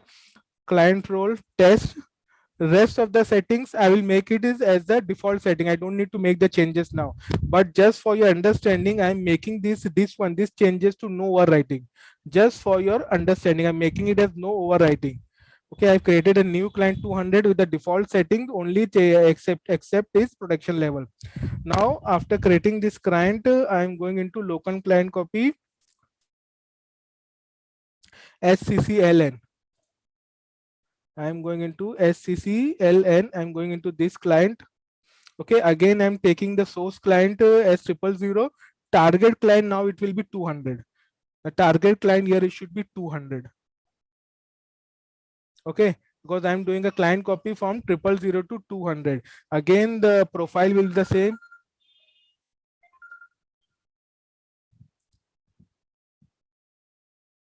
Okay, the profile will be the same. Tolerate failed exits, number of parallel work processes 25 something.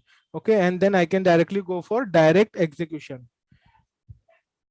Production client cannot be. Can you see the error message over here? Productive client cannot be used as target client. It is giving an error. It is not starting the client copy. Okay, it is not. What is productive client cannot be used as target client. Okay, it says that I cannot I cannot do a client copy for my target client as 200. So let me again go over here. Go back to SCC4. Make it a new SCC4. I've opened a new window. Okay, I am changing the 200 client. I will change the setting for my 200 client. Earlier I made it at no overwriting. Now I will make it at no restriction and save it. Okay, I'm making it and save it. Now again I will go over here and again I will click on direct execution. Can you see another? Now this is a different error. This is not the previous error. What it is saying, another process is currently running in the local system. Timestamp this is actually I'm exporting the client 100 from here. From this here it is exporting the client 100, so it is not starting a new client copy. Another process is currently running in the local system timestamp user SAP admin. Okay, but I think this will take quite a long time, so we cannot wait for it. Okay, still it is that you can see it is still at 0% only. So I think let me cancel this client copy. I will come over here and stop transaction. Okay, it was cancelled. Let me check over here. Okay, it exited. So the client copy, I cancelled the export because it was taking a long time. So I've cancelled the export. Now again return, let me return back to my, okay, from 000 to 200. Now this is the client copy which I'm doing from 000 to 200. Again, let me click on direct execute. Let's see, last time it gave me this error.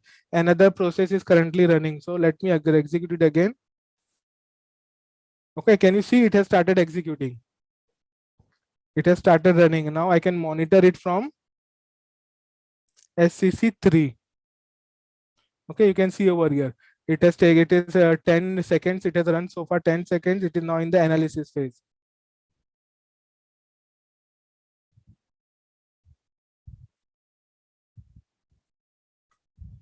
Okay, now completed the analysis phase. Now it is into the final pre-processing state. So now as I am running the client copy for from 000 to 200 client.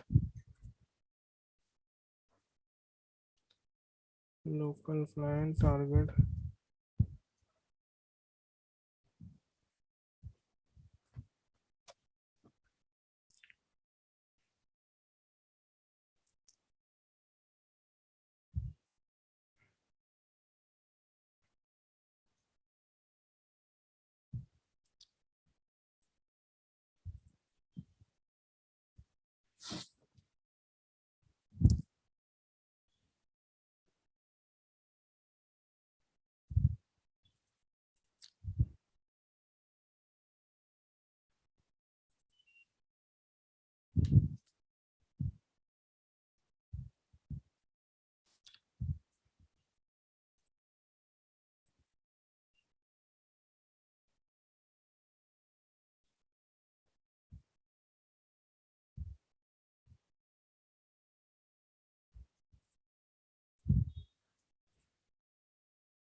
Import on destination client. This is for the import.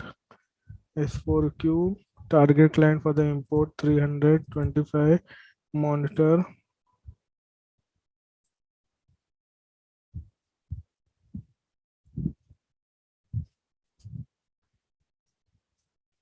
Okay. Restrict client copy. Okay, here I have shown you what is about restrict client copy. Client deletion. So before this, we are creating a new client.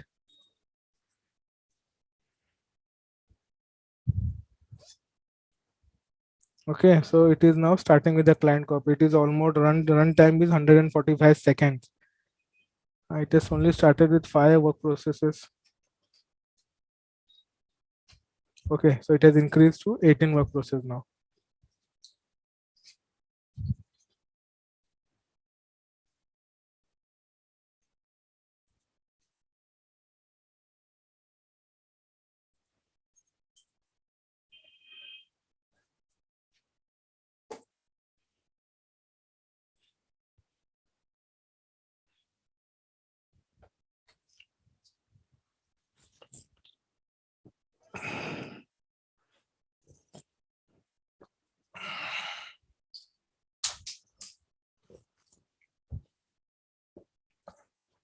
So is it clear till now? Any doubts and queries?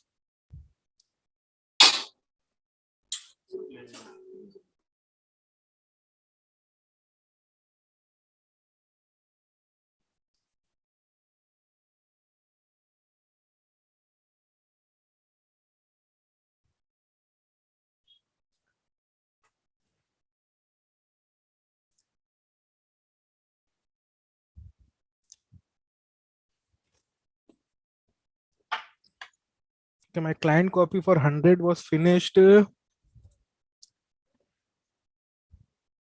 Restrict client copy. Let me restrict client copy on 100.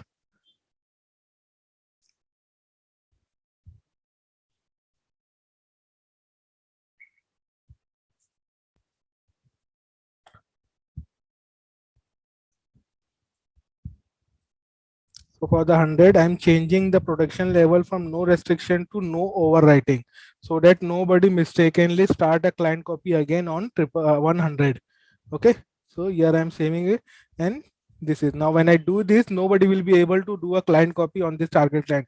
Also, one more setting is there. If you see the client role that I've selected for 100 is customizing. In case if I select the client role as production, if I select the client role as production and I have not, I give the production level to no restriction. Again, in this case, it will not do a client copy because you have given the role of this client as production. Here also, even if you have given the production level as no restriction, it will not start a client copy on this target client which has the client role of production. Is it clear?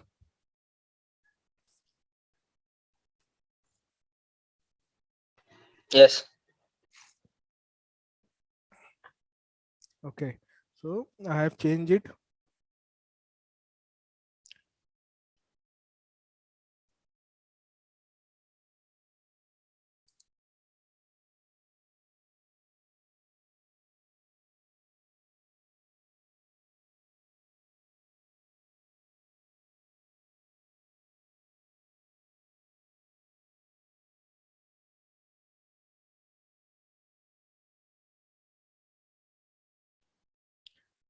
Okay, so let me check. No overwriting. Okay, I already saved this setting, and this I have not saved the setting. Okay, so this is done. So that is for just for information. So now let me check where are we for client 200. Okay, you can see over here progress deletion, and it is almost complete. So it might take 2-3 more minutes to do complete the post processing.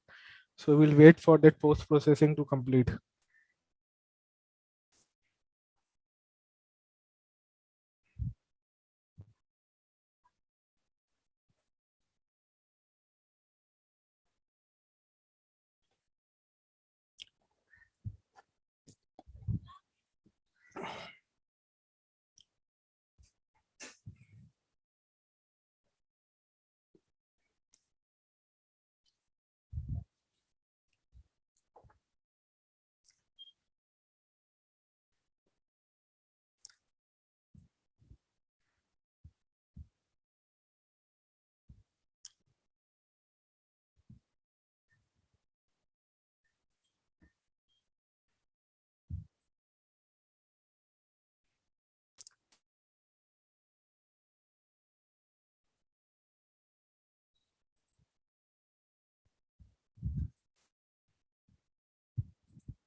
Okay, it is completed.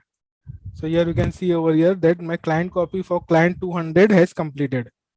Okay, if you want to check, you can check whether you are able to log into client 200. I have to change the client over here from to 200. Again, log in with the SAP ADM user and the password which was same for your 000 client. So here you can see that I'm able to log into my new client, client 200. Here is the new client.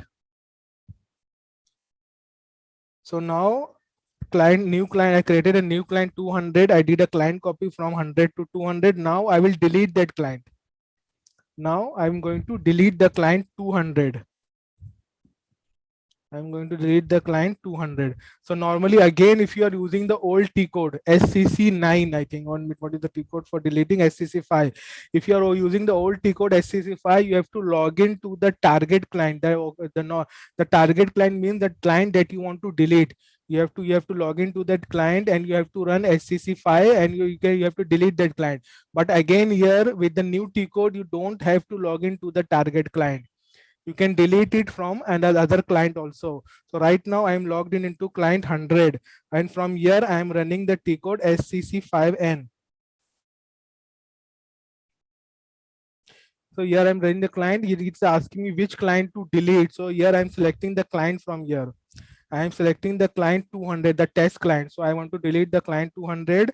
There's a tick box over here. Delete the system from the table T000. What does this mean? This means over here, if you remember before running the client copy, we went into SCC4 and we created the client from here. So actually when you create the client from here, it creates a record in the T000 client. It makes an entry for the new client. So the same thing is that whether you want to delete this entry from the SCC4 or not. Okay, if you are just deleting the client and you want to again run a client copy on it, so maybe you don't want to delete the entry from this SCC4. If you don't want to delete the entry from SCC4, you can leave this checkbox unchecked. But if you want to delete the entry from SCC4, that after deleting the client, this entry from here should also be deleted, then select this checkbox. Okay, so here you have to give the target client. Here I have selected the target client 200. Delete the system from table T000 and the number of parallel work process, make it as 25. Okay, and then I give direct execution. Again the same, I give direct execution. Again I can go into SCC3 and monitor the deletion. You can see it has started client deletion. It has started client deletion for the client 200. It is now in the analysis state. Okay, here also I think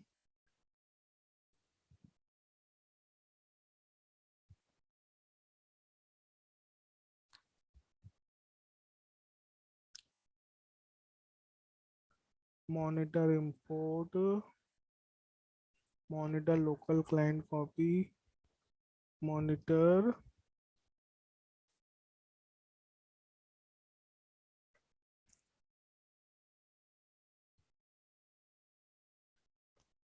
client export.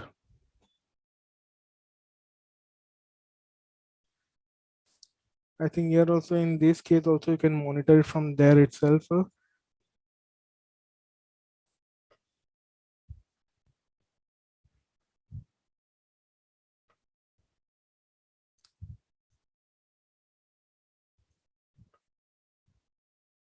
Monitor client copy.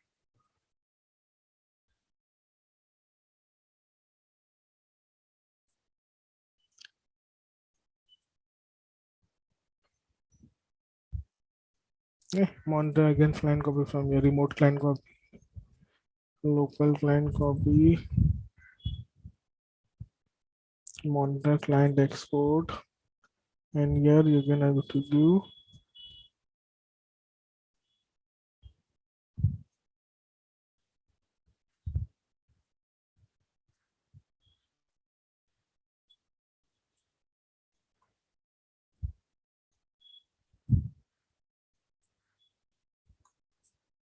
now. This is we have started the client deletion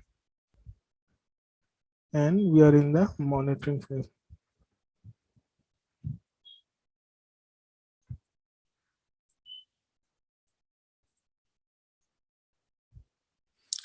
Okay, so let's see where we have got. Okay, it has completed. The client deletion is successful. If you see over here, client 200, delete, finished. So client deletion is finished. You can see it has given the output over here, a highest message severity warning. Okay, here it is. And now if you go into SCC4, if you go into /n SCC4, you will see that the entry has also been deleted. You can see there is no entry for client 200. Because why? Because we check, because we tick the checkbox for deleting the entry from table T000. Is it clear with is it clear till now? Yes. Okay, so we have done this, we have taken this, we have how to create how to do a local client copy. In the local client copy, you have to create an you have to create a user, you have to create a RFC connection, and then you have to create a you have to map the destination with the client, and then you can start with the local client copy and you can monitor it from here. Remote client copy, you have to create an RFC destination to the target client from which you want to copy the data. Okay, after that okay, monitor data, start remote client copy. So maybe after starting the remote client copy, you can start with the monitoring of the data. So here you have created the RFC connection. After creating the RFC connection, start the remote client copy. After starting the remote client copy, you can monitor the remote client copy from here, SCC3.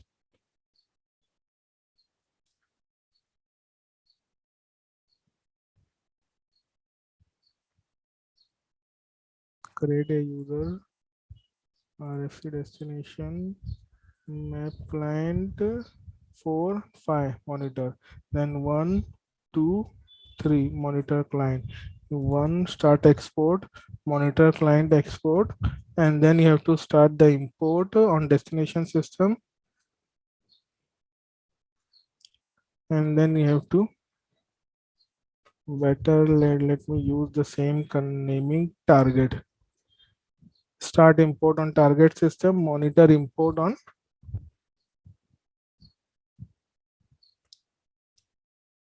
target system. Fourth, last restrict client copy. After client copy, then client delete, start client deletion, and monitor client deletion. That is it. So we have covered all this topic till now. Now what you have to do, take a database backup. Now on the safer side, trigger a database backup. So in case after this, if you face any issue, you don't have to again go and again create a new client and do the client copy. So after any major activity, just take a backup. Okay, and we have seen a very good example today how our backup was useful to us, so that we don't have to go and again do the whole installation again. So I'm taking the backup. This is a command for taking incremental backup. I can run it over in that database system. So here I'm running the command for the backup. Okay, you can monitor the backup. Okay, it's already completed. You can see how much time it took. 3200 millisecond. It took around the server time. It took 3200132. Or overall time was 3200 millisecond. That is around 3.2 seconds. It took 3.2 seconds for the backup. If you want to cross verify from your HANA here, you can just refresh this screen and you can see a new backup over here, incremental backup, but still it is says it is running. Okay, here it has given you the prompt. Okay, the reason here because we have given it asynchronous. This is the reason we have given it asynchronous. So it has given you the prompt back. Okay, it has given you the prompt back. Now, if you want to monitor the backup, you need to go into cd trace cd db underscore h4d and tail minus f backup.log.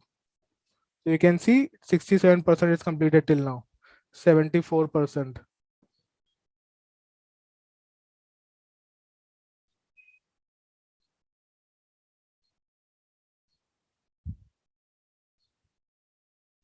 So just below this take backup, let me another line over here. Tail minus f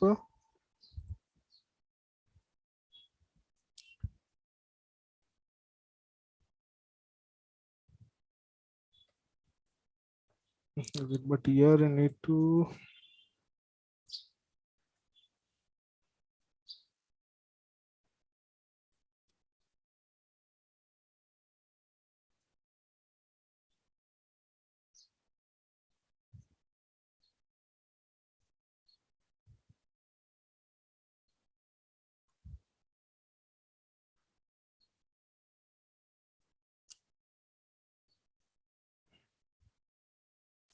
Is equal to, okay, then this is the SID H4D. So here it will be DB underscore SID. There we have the DB underscore SID. Okay, then here is the instance number 03 is the instance number of the DB. DB underscore instnum. Okay, it is 3. Now again there is a here instance, this is a host name, DB underscore host name.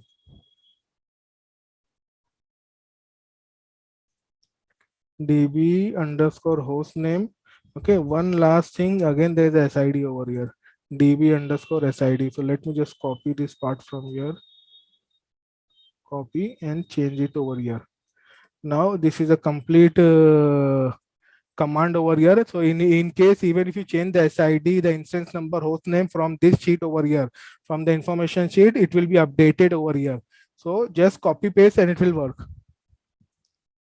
So I think the backup was successful. If I again go into HDB over here and refresh it, so now it is not showing any update. Let me refresh it. So you can see it has completed successfully. The total time taken was 1 minute 35 seconds, and the total backup size was 14.86 GB. Here it is, database backup. I'm done with the client copy. Backup also, we have taken the backup successfully. Now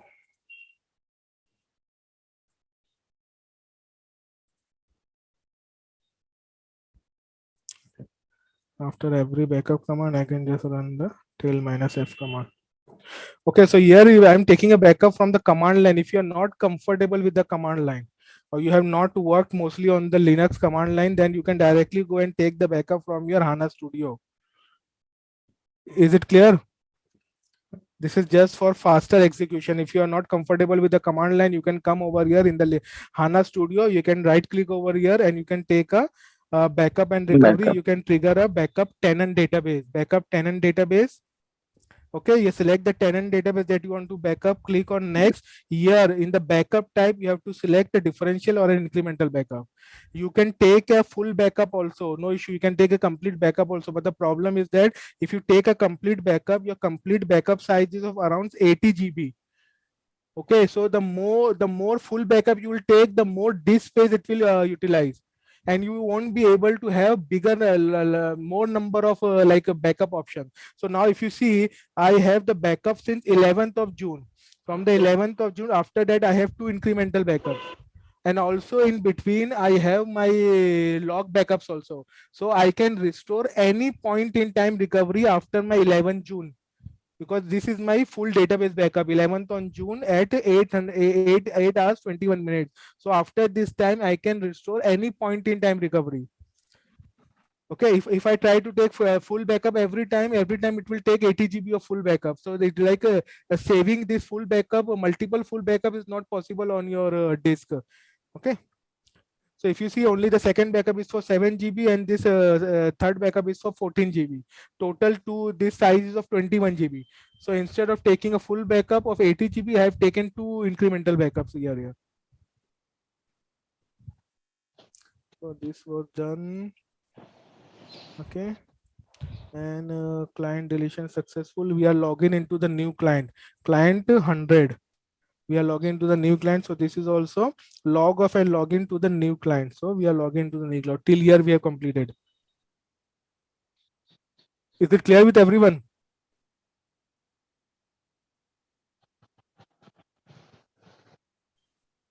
Yes, it is. Okay. Any doubts, any queries? I think Guy, you had a doubt. You I think message something me to explain it in the next, take it up in the next class.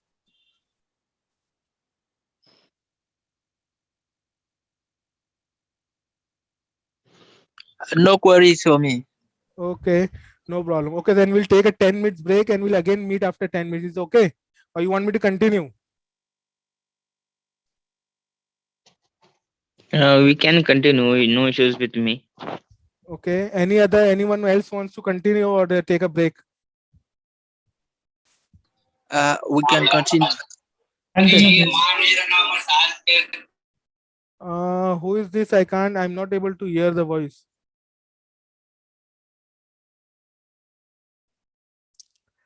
Okay, so let us continue now. So what let me tell you, like, see, last time actually I have updated this Excel sheet.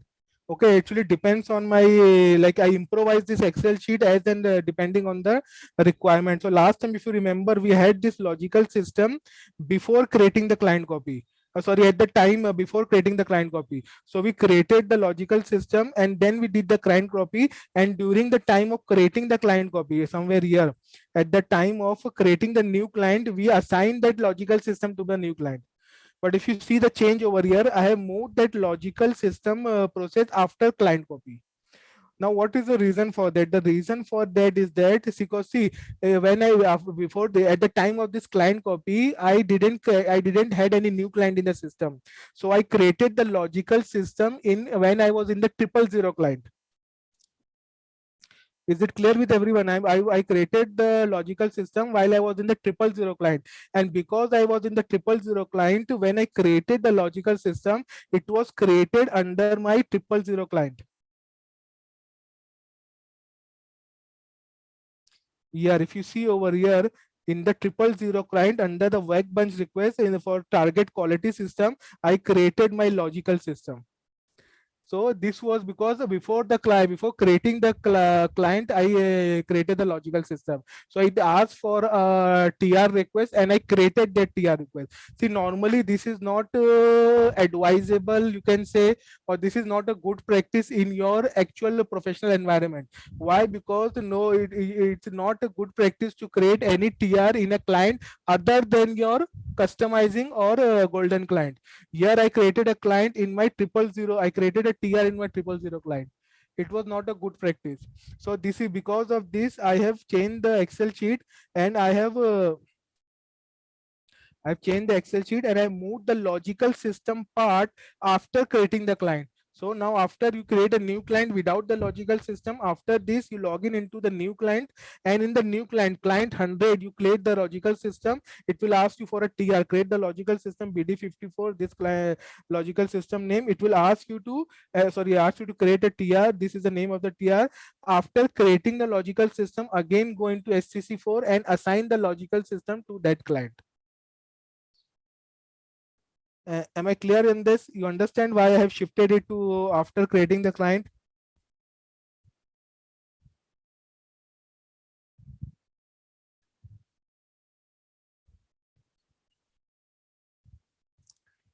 Okay, so now let me move to the next customizing or next configuration. Muzaffar, Yes, what? Guy. Okay, what is the best practice? We need to create a logical system before creating. No, it is not mandatory to create a logical system before creating the client. See, so now in at this point, okay, at this point I already have created a client 100. Client 100 is my customizing client. Now I can create a logical system before creating the client. Why? Because now if I create a logical system, it will be created under my 100 client. The TR will be created under my 100 client. So now it is okay to create the logical system before creating the client, because I won't be creating the TR in the 000 client before that, because that at that time I was creating my first client. Okay, and I only had client 000 available at that time. If I create a logical system before creating the client, the TR will be created in your 000 client, which is not a good practice. Don't create any TR in your 000 client. Am I clear on this part? Okay, noted. Yes. Okay. Now since we have a client 100 ready, now I can create a logical system before the client copy, because now if I will create a logical system, it will ask me to create a TR, and that will be created under my 100 client, not in the 000 client. Why? Because I'm logged into my 100 client. This is my 100 client. If you see over here, I am logged into my 100 client. So now I can create a logical system before creating the client. Now there is no issue. But at that time, it created the TR in the 000 client. Okay. So now this is done. We created the logical assign this. Now time zone. How to change the time zone of your system. Okay, one more thing, just for information, I have updated this Excel sheet. I have included one more sheet over here. I have included one more sheet. Okay, just give me 1 minute. I have a call.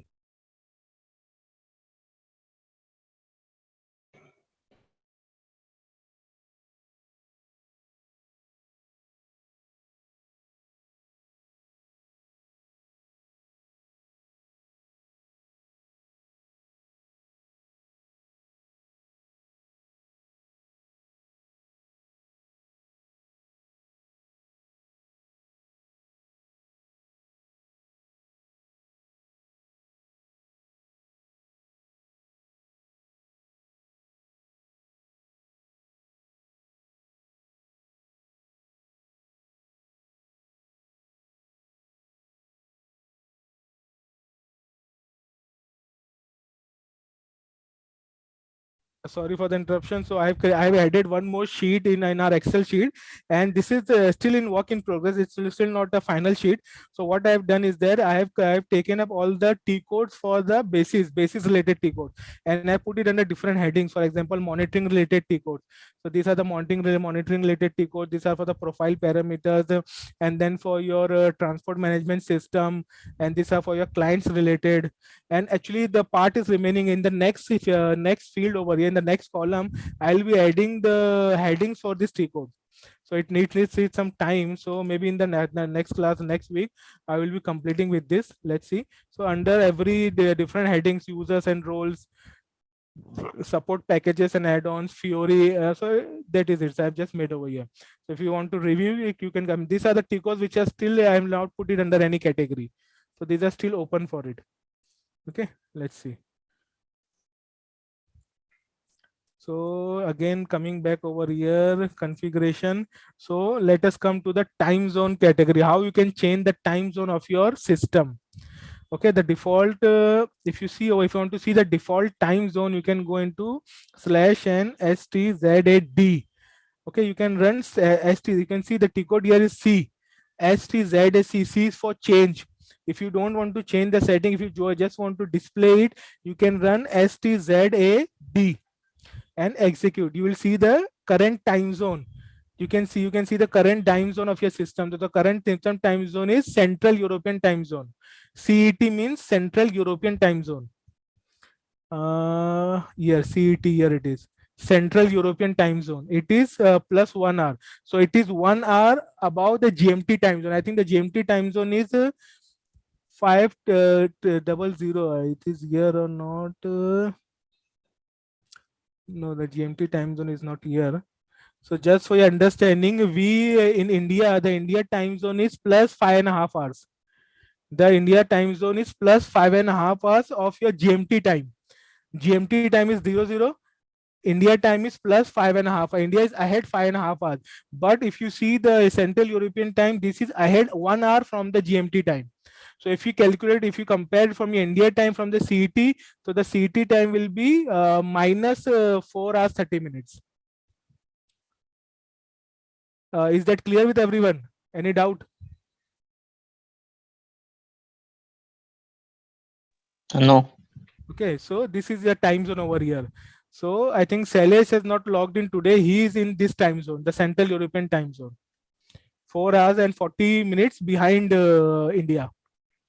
So now what I'm here, so here you can see the time zone for your system. So if anybody asks you to change the time zone for your system and the user's default time zone, you have two options. You can change the system time zone and you can also change the user's default time zone. In case something like that, for example, your system, your data center is in another time zone and your users are in their offices, the headquarters are in another time zone. In case if you have such kind of settings, you can have a different time zone for your default user, for all the users, and you have a different time zone for your system.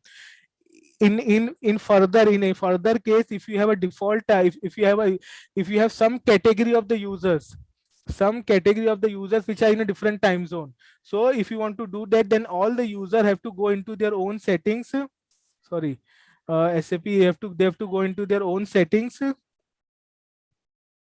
They have to open their own user and they need to go over here. I think somewhere in the logon data, well, from SNC defaults. Yeah, I think in the default, if you see over here, the time zone, time format, date format, chart menu, time zone. If you see over here, DC. So system time zone is CT. If you want to change it, the time zone for the particular user, it can be changed from here. So if the user is working in the company is in CT or in Europe, but the user is located in India. Okay, so if he wants to have his own local time zone when he logs into the system, he can change it from here SU01. This is also called as personalized configuration. So the user can configure its own personalized settings. This is for the default for all the users. Is that clear? Now, if you want to change the time zone, you can change it. You can press the here also. You can directly change it from here. If you change the time zone, this click on, do you want to change it? Yes. Okay, and the other method is that you can directly open this screen into read or change mode. That is from your T code STZAC. Directly you can open this screen in change mode. For this you need to open the ZAC instead of ZAD. If I open it, see it will open. You want to change it? Yes. Now it has opened into read mode. Change mode. System time zone. You can set the system time zone over here. For example, the system is also in India. Okay, the system time should also be Indian and India time zone, and the user's default time zone should also be India.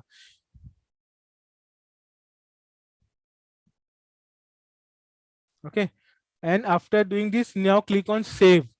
As soon as you click on save, it will ask you to create a TR.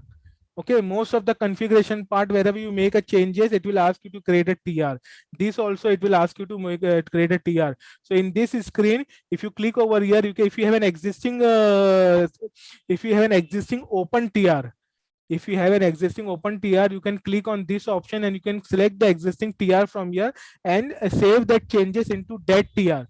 But since we don't have any open TR, you can directly go and create a new TR. I am creating a new TR. The description I'm putting as set system time zone. Okay, here I'm putting that as set system time zone. This is the description for the TR, and I'm going to save it. Click on OK, and the TR has been created. The changes has been saved, and also the TR has been generated. Now, if I want to move the same TR, the same changes into another system, I just have to import that TR into the next system. So here you can see I have changed the time zone of the system. Is it clear? Yes. Okay, now let us move next to the printers part. Now here it is how you can create printers in your SAP system. Okay, that is very important. How to create printers into your SAP system. See, previously what used to happen, if you want to add a printer, if you want to print any documents from your application server, it has to be added into your operating system, or the printer drivers had to be installed on your at your application system level. The printer's driver had to be installed at your application system OS level. You have to go in the OS, you have to install the printer drivers, and you should be able to print the document from your operating system level successfully before you can configure that same printer into your application server. Am I clear on this part? Yeah. Okay, so that was the earlier requirement. You mean server OS, sir? Yes, come again. Yeah, you mean server OS, we need to install the printer driver. Yes, application server means the server itself, na. Maybe Okay. it would have been your Windows server. If you have your SAP installed on a Windows environment, then you have to go log in into the Windows server. You have to install the printer on your OS level, or if it's an another operating system, maybe Linux, maybe Solaris, maybe AIX, you have to install the printer on the OS level, and then you have to check the print from there. If it's successfully printing from your operating system of your server, application server, then only it will be able to print from your application side also. Okay. That is the requirement. But now things have changed very much, because see, the earlier the printer administration was a headache. Why it was a headache? Because every time you want to add a new printer, you have to go on the OS level and you have to do the configuration. Okay, again and again. On now printer, now if you go for a like a global company, it's a very big company. Okay, for example, a very good, a very simple example is the Sony company, or you can go for like Tata company, or say as a Tata Motors, or you can some other example like Apple company. So now if they have their SAP system, okay, and now it's a global company, they have they have their branches in almost most of the countries and most of the big cities. Now if they want to print, how can they add all these hundreds of printers on the application server? Okay, and also other thing is that, see, every user will have its because see, everybody wants to get a printer, they have to have the printer at their nearest location. Okay, it also cannot be that a user is giving a print from building number 1 and the printer is there in the building number 4. So the user will not go to the building number 4 to fetch the printouts. So it has to be very near to the printer. So now you like installing the printer on the application server every time, and then you see, it's a hardware. So every few days, every few years, the hardware will get decommissioned or it will get retired. Again, you have to remove the drivers, or it will be there in the system. You have to remove the drivers. You have to add new printers every now and then. So to overcome all these issues, what they have done, what you can do is that you can directly create two printers. Okay, you can directly create two printers for your front end printing. What do you mean by front end printing? It means when you give the printout from your SAP GUI, it will the print request will go directly to the printer which is attached to your PC. Yes, am I clear on this? Yes. User Okay, PC. so yes. And user PC, it's connected to Yes, end user end PC. user, direct Okay. front end printing, front end PC. You don't have to install that driver, because see, that is a very long and very like complex scenario. Because maybe it's okay if the company purchase, for example, say 10 printers, 10 advanced printers. Now when you are trying to now that printer which came, it only has drivers available for Windows and Linux system, or maybe for example it has only drivers available for Windows system. Now your application server is running on Linux, or maybe some like Solaris or AIX or some other operating system. Now you don't have drivers available for that. Now what will you do? You won't be able to install that printer into your operating system, and if it's not installed, then you won't be able to add it into application in your application server. So these are the very normal issues that you had to face in the previous like olden time. Now it's very simple. You create a front end printer and give it to you create in the SAP application server. Any user which wants to give the printout, they will print it to their front end printer or to the printer which is attached or which is installed on their local PC. Okay, the PC from which the user is trying to access or open the SAP GUI on the same printer. Also, you can have a network printer also. For example, it's an office. There's an office on the floor, maybe I think fifth floor. On fifth floor of a building, there's an office, and maybe there are like say 50 to 70 users in that same floor. So they might have common like 4 or 5 printers over there. So each network printer will be installed on the user's PC, which is a normal scenario in every case. Every user has a PC, every user has a printer installed on its own PC. Okay, so when you give the printout from SAP GUI, it will go to your local PC. So now if this is an option, then why we have two types of printer over here? One is the classic and one is the control tag. So the only difference between those two printer is that when the classic printer, whichever printer is the default on your PC, the request, the print request output will directly go to that printer. It will not ask you. For example, you on your PC, you have 5 printers attached installed. A 2 network printer, one direct printer, or one through some other print server, anything. So you might have 5 printers connected or installed on your PC. But if you select the first type of printer, it will not ask you where to print. It will directly go and print on the default printer. Second option, control tag, it will give you a screen to select on which printer you want to give the printout. Is it clear? Yes. Okay, so now let us create this printer in your application server. So now I'm going into my application server. The T code for creating the printer is SPAD. I'm creating the printer over here. I'm going to the screen. Here you have to just click on the display, output devices, display. This is the screen for your printer. This is the list of your output devices. Okay, so here if you see, there is already a printer by the name as SP01. You don't have to do anything. You just have to go and start creating it. What you have to do, output devices display. We have already done this. We have selected output. We have clicked the display button on the output devices. Now you have to first go into the change mode. So here you need to click on the change mode. Once you click the change, now you can see the create button over here.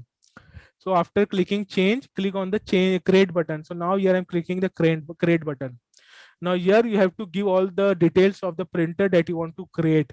So output device. Now here I'm giving the output device, and the name I'm giving it front end classic. The name for this printer is front end classic. Short name, you also give a short name to the printer. So I'm giving the short name as FECL, front end classic. Second, what you have to give, you have to select the device type. You have to select the device type. So here if you see over here, there are a lot of printers already, drivers. See, these are the printers for which drivers are already available on your operating system. Okay, this type of drivers are already available. So in this case, if you have a printer which is there in this list, for example, I have a HP printer, which is more or you can have a Canon printer. See, these are the drivers for the Canon printer. Or you can have something for Brother printer. Brother is also very a common brand. So if you have a printer for Brother, MFC means multifunctional over here. So if, for example, if you have this printer, you can directly attach that printer to your your application server.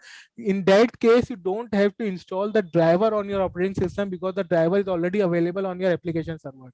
You can select the driver over here and you can configure this printer. But the problem in this tab was that most of the drivers were not available in your application server. Okay, so in this case, you can select some common driver, some driver which is, you can say, applicable for everyone.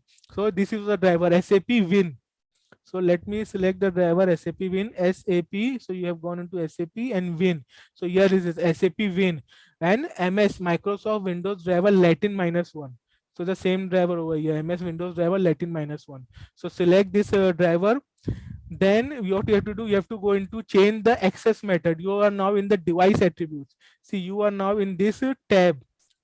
You are in this tab. Now you have to change the tab and you have to go into the access method tab. You have to change the tab.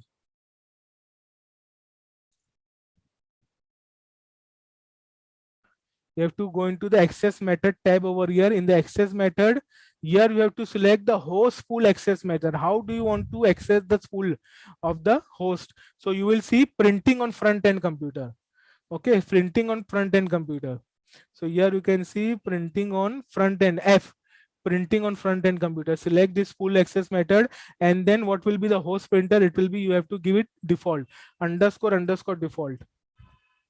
Okay, there is a checkbox, no device selection at front end. So you can give over here no device selection at front end. So when you click on this checkbox, no device selection, it will not give you any option to select any printer where it will pass on the printout request. After doing all this, just click on save. It is done. You can see this printer has been saved. The front end classic printer has been saved. Again, come back, again click on a new printer. And now let me create the next printer, that is a front end control tech. So the next printer is front end control tech. The short name for this is FECT. Again, these are the common settings. SAP Win is a common thing. No need to change anything. Directly go into the second tab. Here, what you have to select? You have to select the G method, not the F method. Front end printing with control tag. Here you have to select front end printing G method. Front end printing with control tag. The host spooler will be the same, _ default. Here you will not check this box. Here you will not check this box, and just click on save. So my both of this printer has been created. If you come on the screen list of outputs, you can see your front end classic and you can see your front end control tech. Now let us test. This printers. How? Let me come to the main screen. So now this is my main screen. Here I am clicking on the print icon over here. I am clicking on the printer icon or print icon over here. Control P. Now you can see it is giving me this output. This is the output over here. So this will be printed on the on your printer. This output will be printed. So it is like a print preview. What you are seeing right now is a print preview. So it is giving you to preview what it will print on the printer. So after checking everything is okay, again click on the same icon of the printer. So now it will give an option for you to print. It will give you an option for you to print. Now output device, it is asking you which output device you want to print to. If you click on this option, it will give you all the this screen. Again click on enter.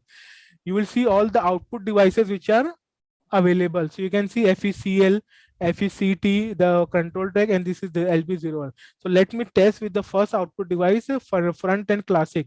Before that, let me check what are the printers available on my computer, on my user, on my system. So let me go into control panel.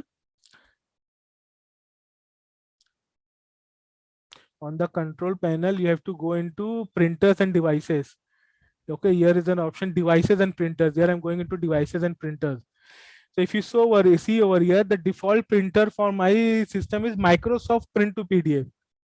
So it's a simple print to PDF. So whatever will go into this device, it will create a PDF for that output device.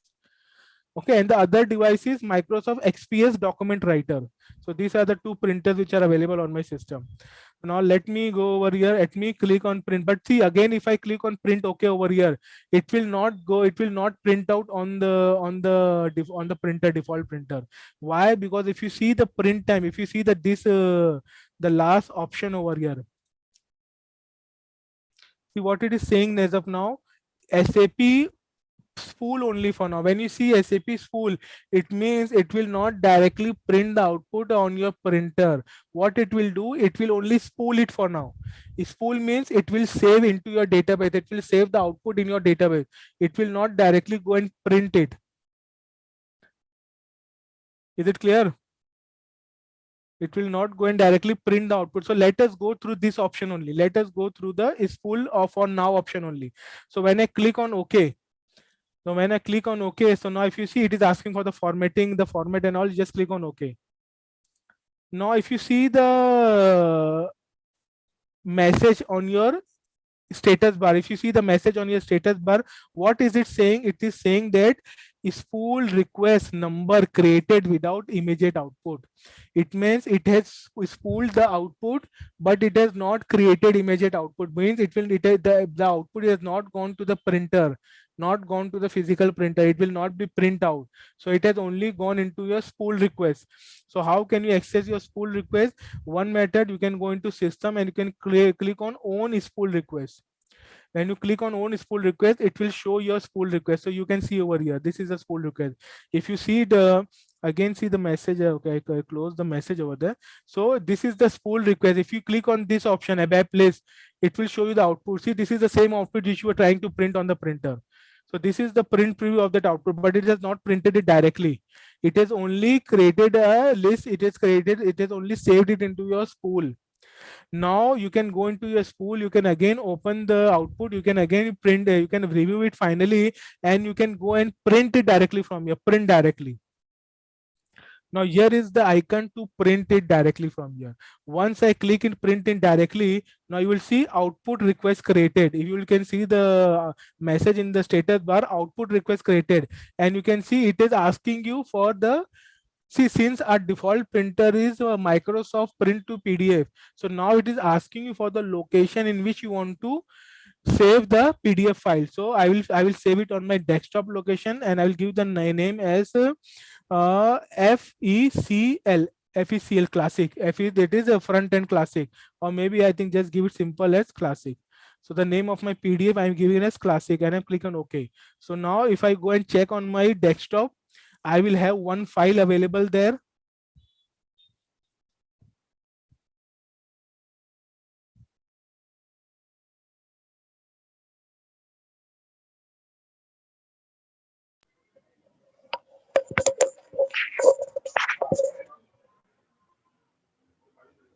Muzaffar?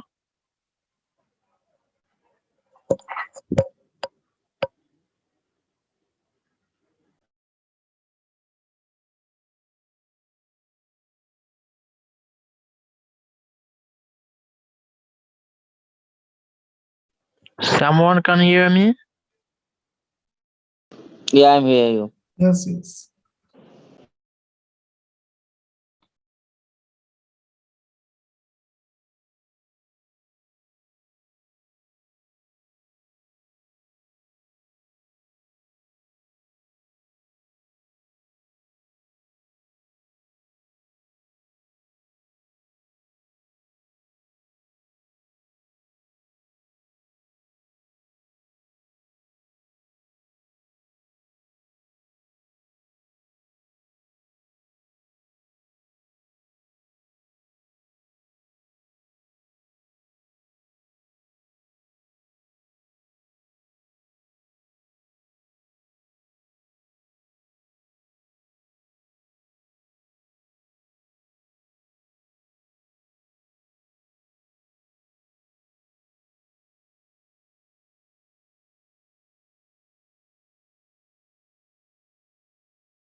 Everybody able to view my screen?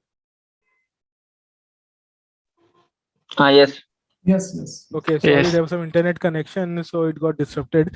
Just give me 1 minute. Okay.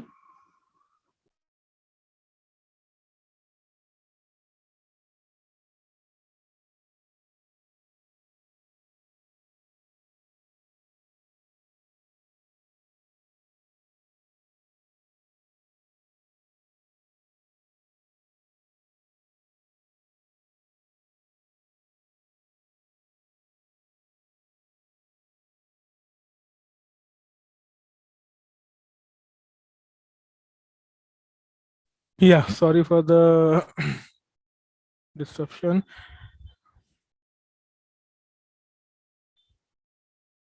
Okay, so if you see over here, if you come on the desktop, you can see the PDF over here. It has created a PDF. Okay, so it is not showing any icon over here because the default program application to open the PDF is not set, I think. So let me right click, and we have not installed this also, I think, PDF program. So let me open with Chrome, or let me open with Firefox. So now you can see it has opened the PDF in Firefox browser.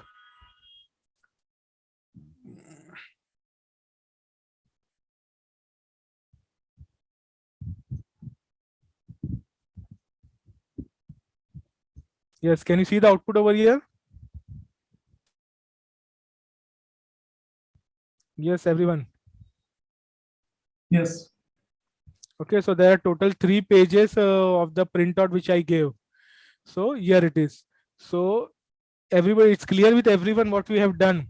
We have created two printers, front end classic, front end control track. Front end classic is for direct output without asking for printer selection. And second printer, front end control track, is where it will ask you to select the printer to give the output to. Okay, that, and after that we went into our application SAP GUI and we gave the printout. But when you give the printout, it doesn't go directly, the output doesn't directly go to your printer. It is saved into your spool. It is saved into your spool. It goes into the spool. You have to go into the spool and there you can print out from the spool. Is it clear? Yeah. Okay, so now any queries, any doubts on this? What about local and remote printer? Is it same? What something local and different? remote? I can't get you. Sometimes we hear about the local printer and remote printer.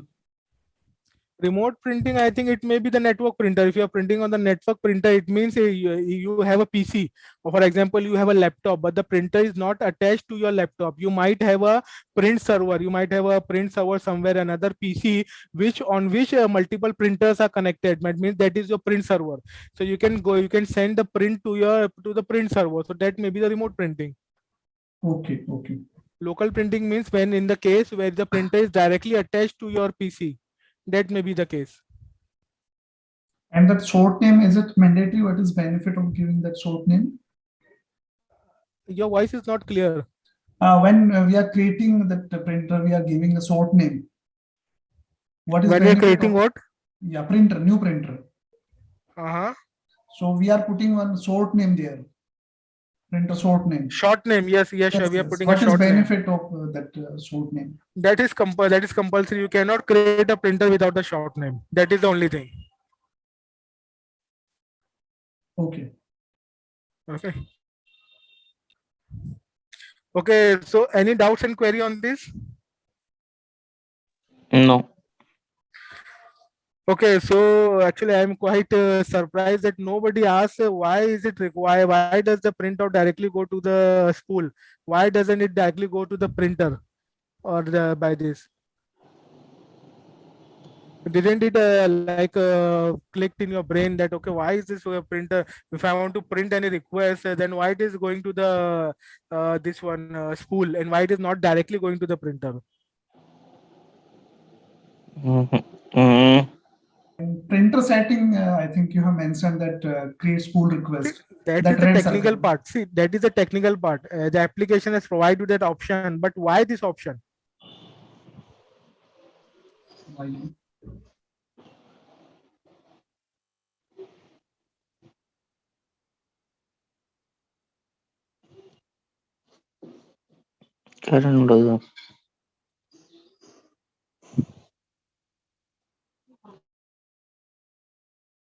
Okay, so think over. Let us take a 5 and 10 minutes break, and then by the time you can just rack your brain on this query, and I will take up this. I will tell you about this after the break. Okay, just we'll take a 10 minutes break. Okay. And then we'll finish up this printer topic, and I think we'll conclude for today's with this. Is it okay? Okay, no problem. Okay, yeah, thank you.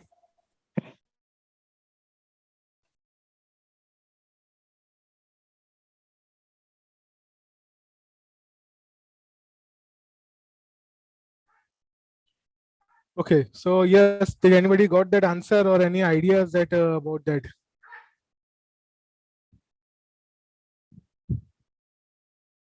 No. Okay, so No. no issues. Yes. Yes, anybody want to say something? No, I'm just told no idea. Okay, see, the reason for this is your background process, background job. Now, why is this background job related to this and all? Now, let me give you an example over here. For example, I have this report /OSA38. From this T code, I'm executing a report, say something as RSPF par. When you execute this report, okay, with the detail, it will give you this output over here. Okay, for example. Now, similarly, many users will have a different report. Say, for example, sales report. Now they want to create a sales report for this particular period, maybe first quarter, second quarter, or maybe for all the quarters, or maybe for the whole year or something like this. If they execute that report in foreground, it will take around 2 to 3 years, because that report is quite you can say expensive. So it takes around 2 to 3 hours for completing or for execution of that report. Now the user cannot execute that report in the foreground, because for the whole amount of that time the work process will be occupied with this request. Okay, so now what the user will do, they will schedule this report in the background. Now when they schedule this in the report in the background, now what about the output? So they won't be able to see the output, because now when I execute this report, I can see the output on my screen. So normally when you execute the report in the background, the output is captured, and your, for example, it is processed in your sent to the printer, or sent to the is saved in the spool. Now okay, send to the printer. Now in case, just as example, if for example if a user executed a report, okay, the output of that report is say 1,000 pages, 1,000 pages for that report. So when the report finishes, maybe after 2 or 3 hours or something, it will send an output of 1,000 pages to the printer. Now for example, if some user accidentally creates or schedules or put that job in the background, if they are not sure, and this without seeing the output, if that the report directly goes on the printer, so and after, you can say, the next morning when the user returns, he will say that okay, he has printed 1,000 pages on the printer, which is of no use, maybe by mistake. So this is the reason the any output request is not directly sent to the printer, but it is stored in the spool. You can go in the spool, you can open your spool, you can review the output, whether everything is okay or not, and then you can give it directly print to the printer. But also you have an option. For example, in this you can print it. When you click on print, if you see this option second, immediately you also an option to print it immediately. When you select immediately, it will not go to the spool, it will directly print immediately to the printer. Okay, no printer selected. So first let me select the printer over here. So I've already selected the control class, sorry, I already selected the classic printer. Now I'm selecting the control tag.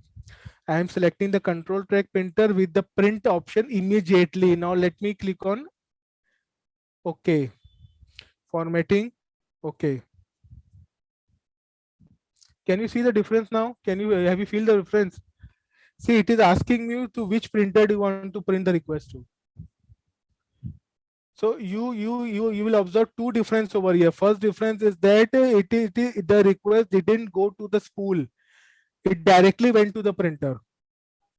You didn't have to go to your spool method, a spool request, and there you have to open that spool output and print it. No, it directly went to the printer. First difference. Second difference, it is asking you for which printer to give the printout to.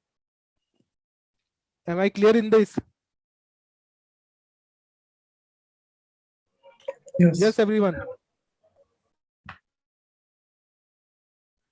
Okay, now when I click on OK, if I click on OK, now it is asking me the location where do you want to save the output. So I will save the output on the same desktop. Now here instead of classic, I will give control tech. Okay, so now I have given the output to control tech. Okay, sorry, I saved it through control tag. Let me open this file over here, control tag.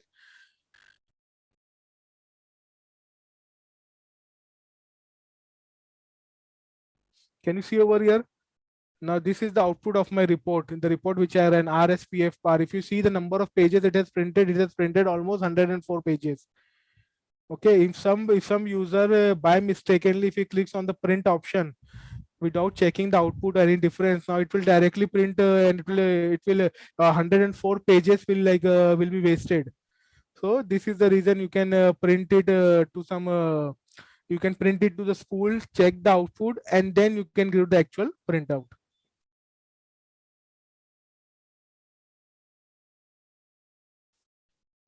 Is it clear with everyone? Any doubts, any queries on this printer topic?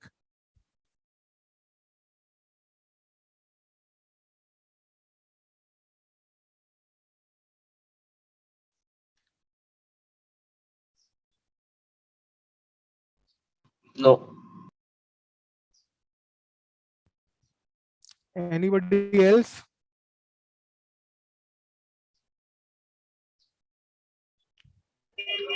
No for me. Okay, so let me add this over here. After giving the printout, we can check the output. Output control list of spool requests. Check the output in the list in the output control list, or check the output in the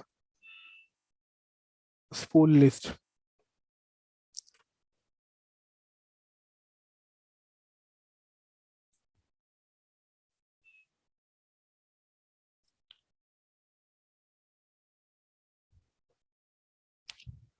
So this we have done. The T code for that is SP02. Okay, checking your own spool request. Checking your own request. Check. This is your own spool request. Check if you check in the system. Own spool request.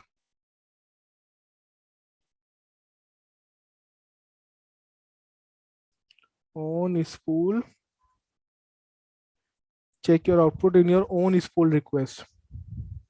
So this is the T code for that. If you want to check the output for all the users, the command for that is SP01. SP01. So this is for your selection screen. You can for all the users.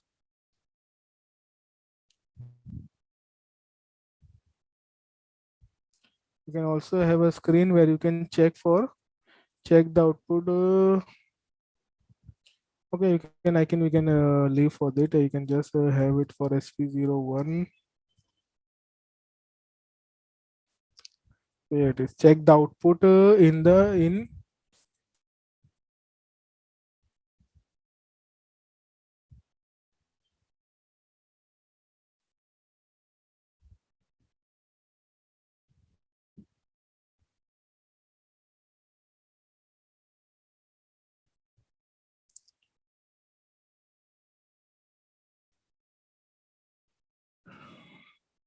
Yes. Any doubts and queries for everyone? General. If you know, then we can conclude the class and we will meet up tomorrow at the same time. Yes. I No think problem. no queries. Yeah. So let us conclude the class for today and see you tomorrow, everyone. Okay. Yeah. Thank you. Thank you. Thank you, Goodbye. guys. Goodbye, everyone. Goodbye, everyone. Bye. Bye. Bye.